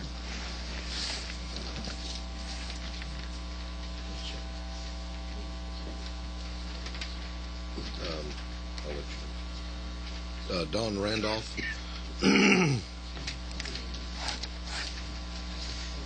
Mr. Chairman and members of the committee, the hour is late. My name is Don Randolph, and I'm representing the Georgia Council on Substance Abuse.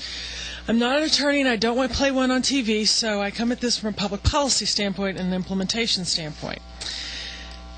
We didn't really look at this bill as it came through the Senate because we didn't have a lot of questions on it from a perspective of a woman who's pregnant who uses alcohol or other substances. And we really didn't look at it in committee when you talked about the House bill version when you passed that out. But we understand, and we were not at that meeting, that there was a lot of discussion about women that use substances or that are alcoholics and have treatment. So I come here actually asking several questions. Because in the assault and battery sections there is no exemption as there is under the murder section of a woman's conduct, what is the intent of the committee for assault or battery of a woman against her own child?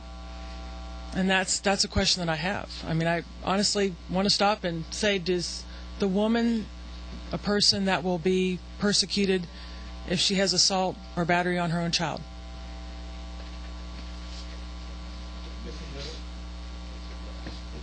Chairman Bordeaux.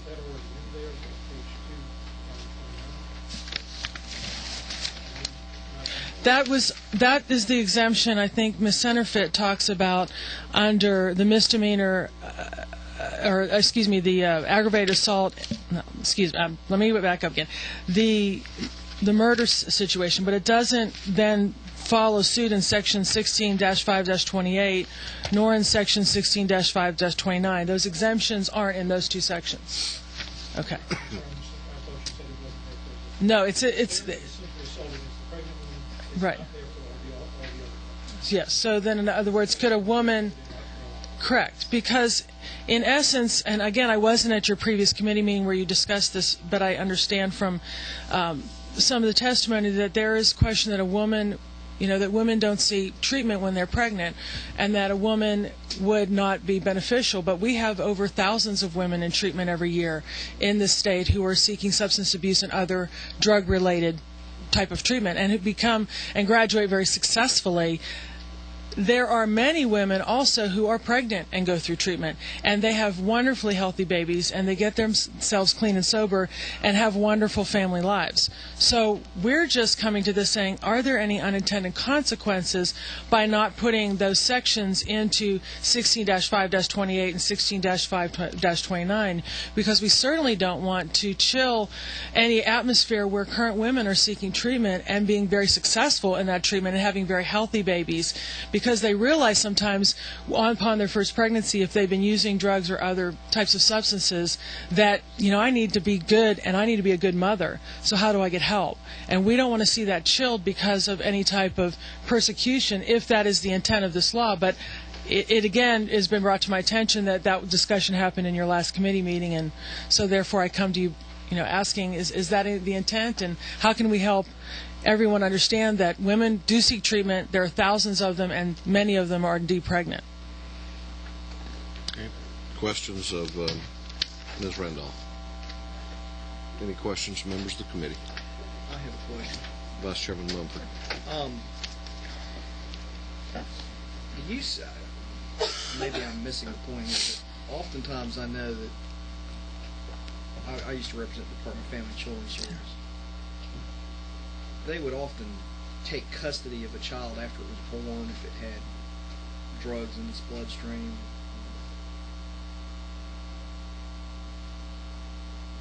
Under those circumstances, would this bill be opening the woman up for prosecution in that situation? That's what we're asking. That's exactly what we're asking is, first of all, we hopefully get a woman into treatment whether or not she's pregnant and be a productive member of society. But if she is pregnant, the sooner we get her into treatment and the better her health consequences and the better the outcome of that child being born healthy. If there is a large correlation between especially alcohol abuse and a child being born with fetal alcohol syndrome. Sometimes that fetal alcohol syndrome is obvious at birth, and sometimes it doesn't happen until the child has a developmental delay 10 years down the road. So you really aren't sure what the cause and effect is. And what we're asking is there an unintended consequence that maybe this woman could be prosecuted for her actions while she was pregnant? Further questions? Thank you, Ms. Randolph. Thank you very much, Chairman. Carol Swift.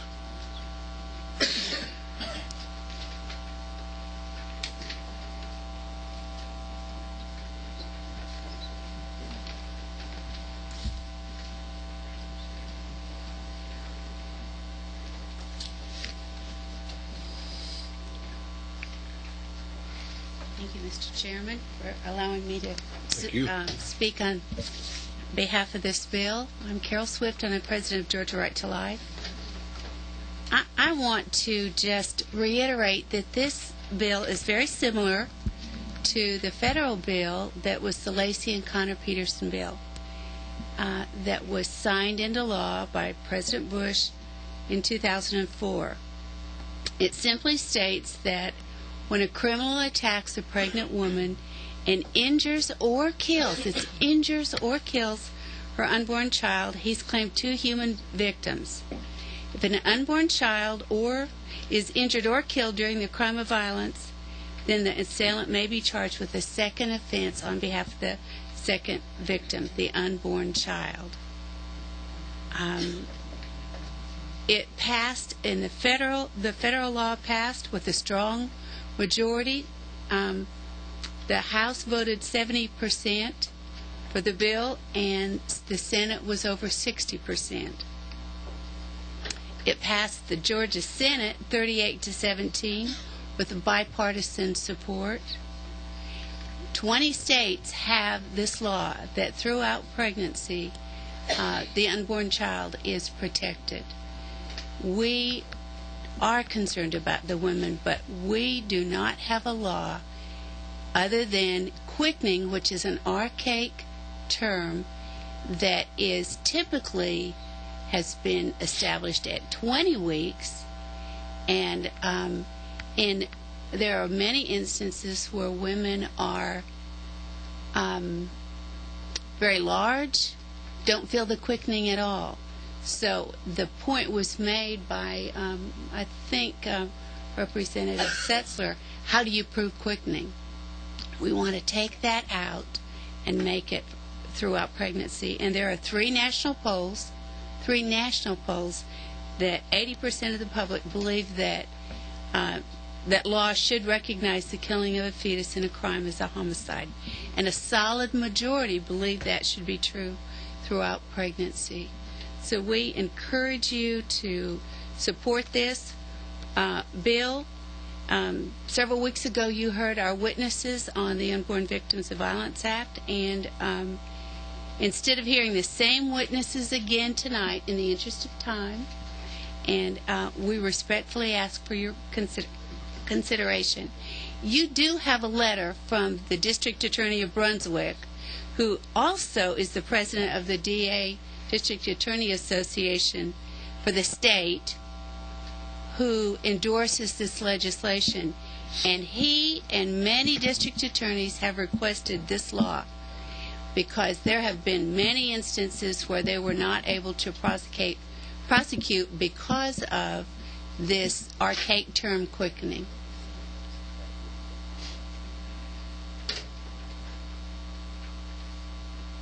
I urge your support. Thank you very much. I am willing to answer any questions. So your organization, as I understand, favors the federal law? Yes, throughout pregnancy, the unborn child.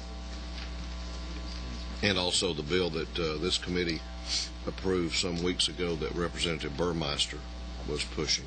Yes. Okay, questions from the committee? I believe both bills adequately define the unborn child as throughout pregnancy. Okay. And that is the intent, is to protect the unborn child throughout pregnancy. Questions from the committee? Representative Mann. Ms. Swift, thank you for coming down.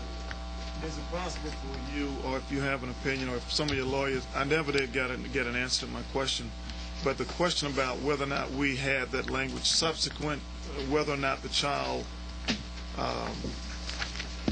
whether or not the unborn child, what is the language? Let me get the exact language, I'm sorry. One moment. Yes, was subsequently born alive. Is there any reason, and you can share it even at a later time if you don't have an opinion, but do you have an opinion as to whether or not that would hurt this bill at all or change it, or? I don't believe it would hurt the bill. Okay. And if you would check with your lawyers to make sure. But thank you very much. Further questions? Further questions? Thank you, Ms. Swift. Oh, I'm sorry, Representative Abdul Salam. Ms. Swift, you said that this Senate Bill 77 was doing what the federal says about injures or kills. Would you direct me to where this is, where that language is in Senate Bill 77? Where you said that if a person injures or kills.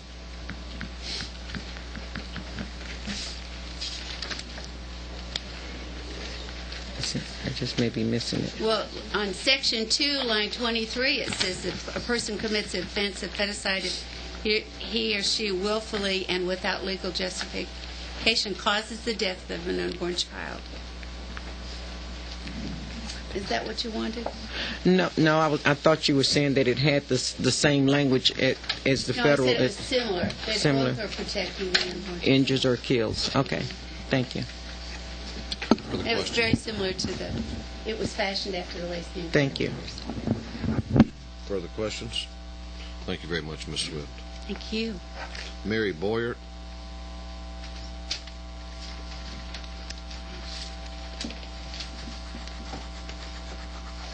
Thank you, Chairman Ralston and members of the committee. My name is Mary Boyard. I am the pro-life director for the Archdiocese of Atlanta, and we do support SB 77 as we did support HB 243 when it was heard recently. And our position, our pro-life position, is based on the recognition of the dignity and value of every human life. And we concur with Representative Setzler's comments that the purpose of this bill, as it's called, is the Unborn Victims of Violence Act. And so that's the whole point of this bill, is to recognize that when there is some sort of harm done to an unborn child, that child shall also be recognized as another victim. And so, some of the conversations about whether or not this will help with problems of domestic violence, it's certainly we are all concerned with that, but this is not that's not really the purpose of this particular bill. In our opinion, this bill is to recognize that the unborn can also be a victim. And this is beyond our interest in any other of the life issues. We recognize that it's not the final answer to anything, but it's another tool that prosecutors can use when they have cases and they're looking for reasons and ways that they can prosecute someone who has harmed the child. And I do have with me a memorandum from the National Right to Life organization, their director of state legislation, and I worked for for Georgia Right to Life for 21 years before I came to the diocese, and I know the author of this bill. She was their director of state legislation, Mary Spalding Balch, and she probably was very instrumental in helping to draft the bill that you have before you. They took the existing Georgia law on feticide that's been on the books for all these years, and they merged it with the provisions of the Unborn Victims of Violence Act that was passed in 2004.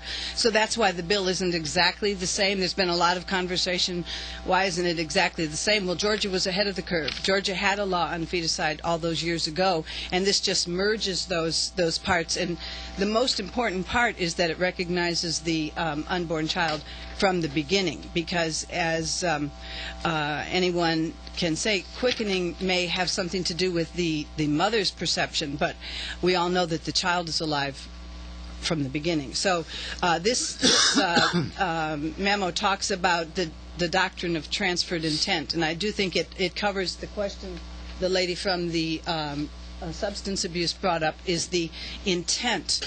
Does the woman, or does the person who is harming the child or attempting to harm the child, does that person intend to harm the child? And I would think a woman involved in a substance abuse it's a tragedy, and in most cases they do their very best. On a personal note, I am aware of many women who during the pregnancy rise to the occasion and kick their addiction problems for that purpose, because they don't want to harm the baby. And so if they aren't able to rise above that and they continue to use the drug, it's not that they want to hurt the baby, it's that they aren't strong enough to fight their addiction. So I don't believe that the law and the wording in here, it talks about attempts to inflict violent injury, and it talks about intentionally inflicts physical harm upon an unborn. So I'm nowhere near a lawyer, but I would think that would protect a woman who's not intending to harm the baby.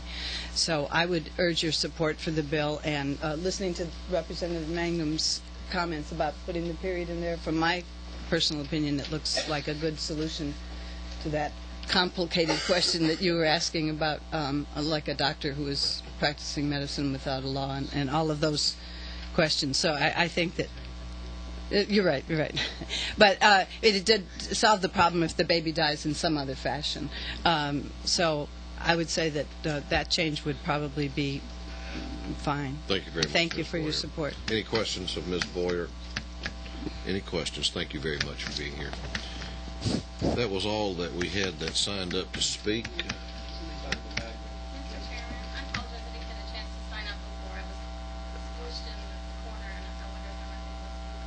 And you are? My name is Kirsten Rambo, and I'm with the Georgia Commission on Family Violence. Okay. I'll keep it short. Please. If you don't, you may be talking to the wall. I may be talking to the wall anyway because of the late hour, but I thank you very much,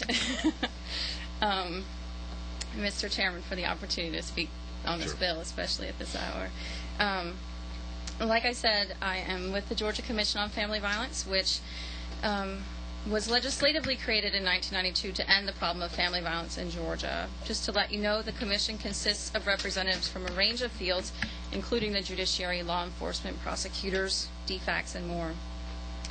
I very much appreciate the sponsors' work on this bill and their commitment to ending violence against women.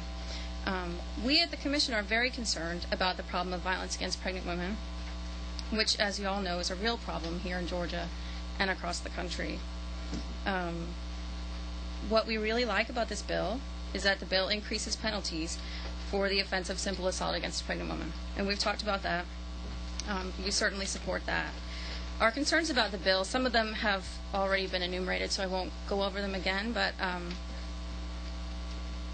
we are concerned about the unworkability of the assault and battery provisions, and also the problem of causation. And if you're talking about harm to a fetus, it is difficult to prove that harm at the time, and it may take years, as I think someone else mentioned, for that harm to show. Our other concern with the bill is what overzealous prosecutors might do with this bill. And of course I don't mean all prosecutors, but some prosecutors. As far as the assault and battery provisions, as currently written, could be used against a pregnant woman. Again, I think someone else mentioned the issue of drugs, and in addition to that, I mean, there could be a pregnant woman who could be charged with this crime, I believe, the way it's written, for being in an abusive relationship. I mean, a woman who, quote unquote, allows herself to be beaten, that may seem far-fetched to some members of the committee, but we do hear language like that from judges sometimes about, well, she's allowing herself to be beaten, she's allowing this child to be injured because she's staying in the relationship. And I feel certain that's not the intent of this legislation, is to punish pregnant women whose children are unfortunately injured through domestic violence. And so, going back to the issue of the wording in the federal legislation, we at the Commission would very much support the inclusion on all of these charges of the language in the federal legislation that provides an exemption so that this bill can't be used against a pregnant mom whose fetus is injured. And I'll leave it at that. Thank you very much. Questions of Ms. Rambo? Thank you very much, Ms. Rambo. Thank you, Mr. Chairman. Now, questions or discussions from members of the committee? Representative Bearden. Mr. Chairman, it was probably not too long ago, it may just seem like a while back, I put a substitute to Senate Bill 77 in front of everybody. It's LC 283068S. I believe this answers I was going to say Representative Bordeaux's questions, but he just walked out. But he assured me that answered some of his questions before he walked out. But what it does, it puts the federal language after each code section of the crime, from simple assault, assault, battery, and voluntary manslaughter. It does use the federal language in there after each one of those. Is this a proposed committee sub? It is a proposed committee sub. Both addresses some of the concerns some of the domestic violence advocates raised earlier, as well as was indicated by Georgia Right to Life, that they fully support. Yes, sir, we believe it does. And I would have a question for the chair. Do we need to attempt to pass this sub first to answer the next question, where we have no problem putting a period after the word child and strike who is subsequently born alive in the two sections it shows up, or should I do that at this time? Well, it's not, there's not been a motion on it yet. Okay. So, my motion would be that we adopt the substitute to Senate Bill 77, which is the LC number 283068S, that does address many of the concerns that's been brought up this evening. Representative Mangum. And I assume that you are proposing that if someone were to second your motion, that we have a motion. There is a motion and a second. Would you go ahead and do the friendly amendment that there is a period, so that the motion is on the bill 283068S, and there is a period after child on several occasions here, and we just want to outline them, or do you have on page? I can go down them very easily if you would. Page 3, line 2 and 3, and 17 and 18. And your motion would include that language with a period after child. Are you asking, are you moving that as an amendment? Yes. Okay. Is there any objection to that amendment? Hearing none, that amendment would be adopted. Now, we have a motion. Senator, did you want to? I want to give you an opportunity to address this at some point. Quickly. Yeah, Representative Sessler. Well, I was going to say the posture that we're in is that I'm going to hear from the author to address the committee, but the only motion before this committee now is adopting Senate Bill 77 by committee sub that was put on your desk and described by Representative Beard. I'll go ahead and recognize you, and then I'm going to recognize Senator Unterman. Once we accept this committee sub, I'd like to recommend. You mean after we vote it? After we vote on, and if we subsequently accept this substitute, I'd like to be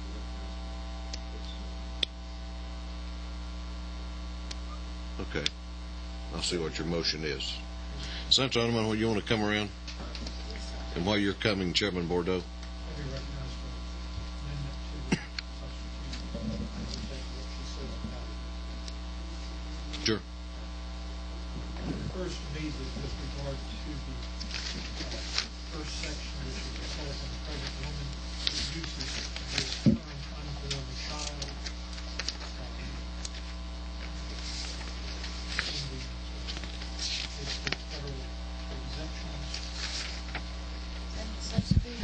It's on both.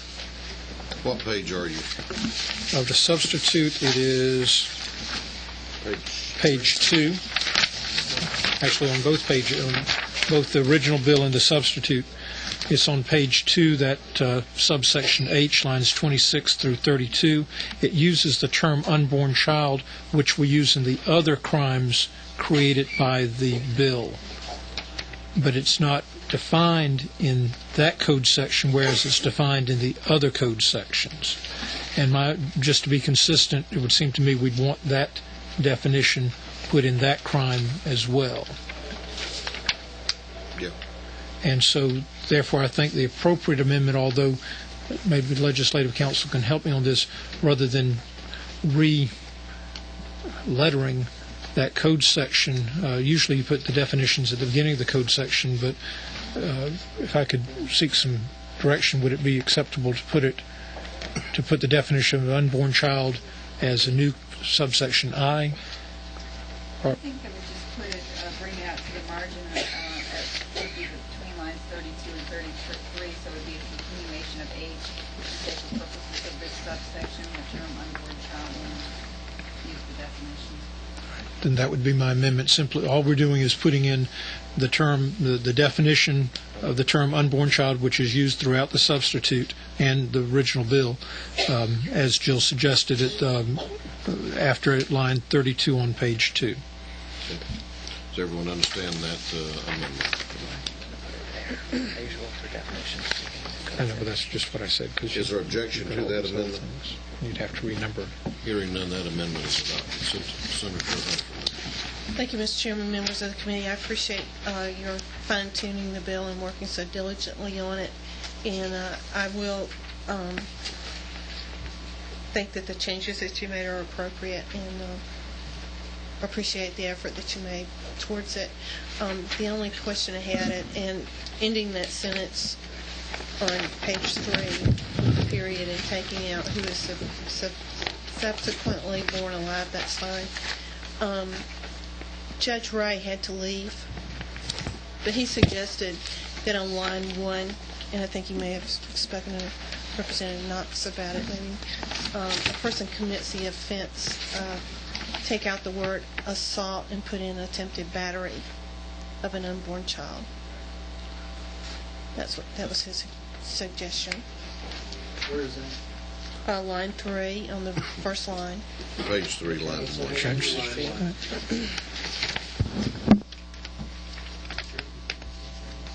And with that,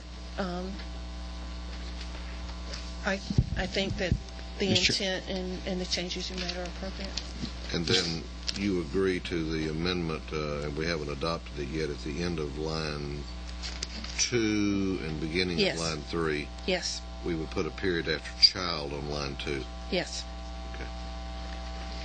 Mr. Chairman? Okay, Representative Sessler.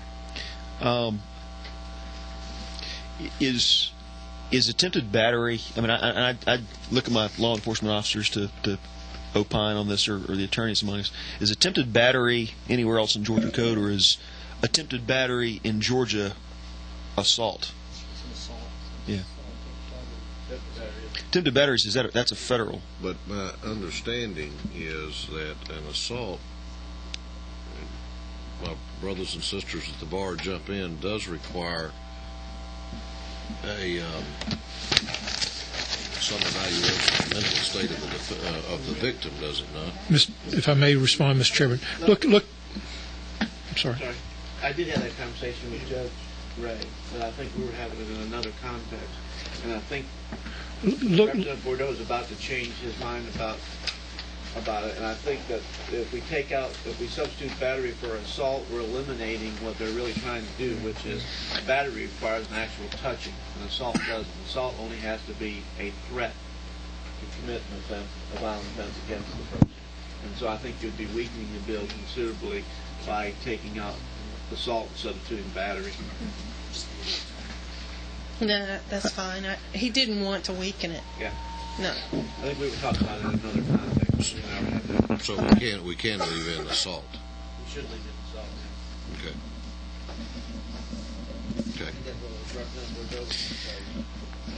So the amendment, I think you'd want to modify your last amendment then. Yeah, that's fine. He just wanted that brought up. So we would still have on line 2, after the word child, put period and strike who is subsequently born alive. Yes. Okay. Is there any objection to that amendment? Any objection to that amendment? We're leaving the word assault in on line 1. Hearing no objection, that amendment is adopted. Did you have anything else you wanted to comment on? We appreciate your being here. Representative Bearden. Just clarify on lines 17 and 18 on page 3, it's also stricken. I'm just making sure, clarification. Yes. Yes. Those are two listed terms. Okay. Did you have your hand up, Ed? Sure. I'd like to make a motion to pass as amended on by committee sub 3068S. With the changes, we subsequently born alive. Okay. Twice on page 3. So you're moving the previous question. Okay. All right. All in favor of moving the previous question indicate by saying aye. Aye. Any objection? All right.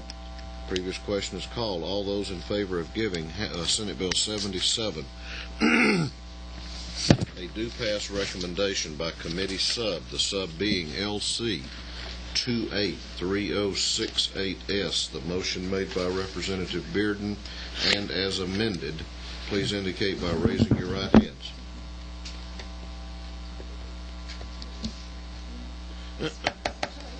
Okay, just getting a little order.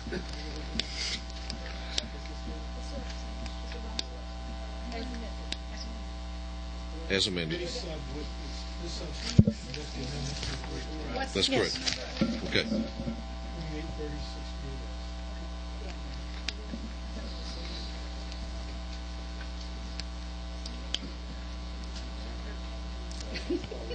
All opposed? Okay. Thank you very much, Senator Underman. Now, members of the committee, I know it's late. We're meeting, full committee's meeting tomorrow at 2. The Mumford Subcommittee at 10 a.m. The Indigent Defense Subcommittee at 9 a.m.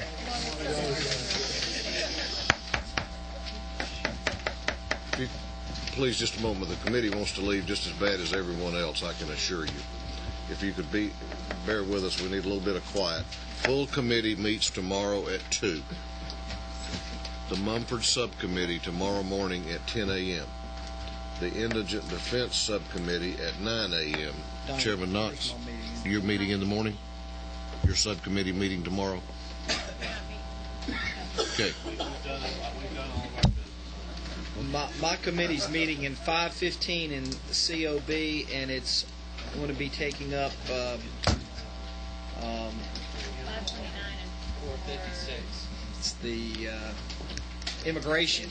So I need everybody to be there on time and ready to go, because it's probably going to go about 10 o'clock. Bring picnic baskets tomorrow evening. Might be a good idea to bring your lunch. I anticipate, excuse me? Full committee. I did? Yeah. Okay. Excuse me. Full committee at 2. Full committee at 2. Representative Jacobs.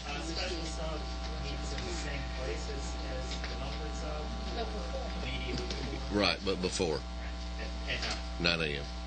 Okay. Chairman Franklin. Here? Here. Here. It will be over in LOB for the two subcommittees in the morning. Also anticipate we'll meet on Wednesday on adjournment. Beyond that, it remains to be seen. We will have an agenda out in the morning once I review what subcommittee did today. Are we expecting to go late tomorrow night? Excused. This is adjourned. Tomorrow night, expecting to go late?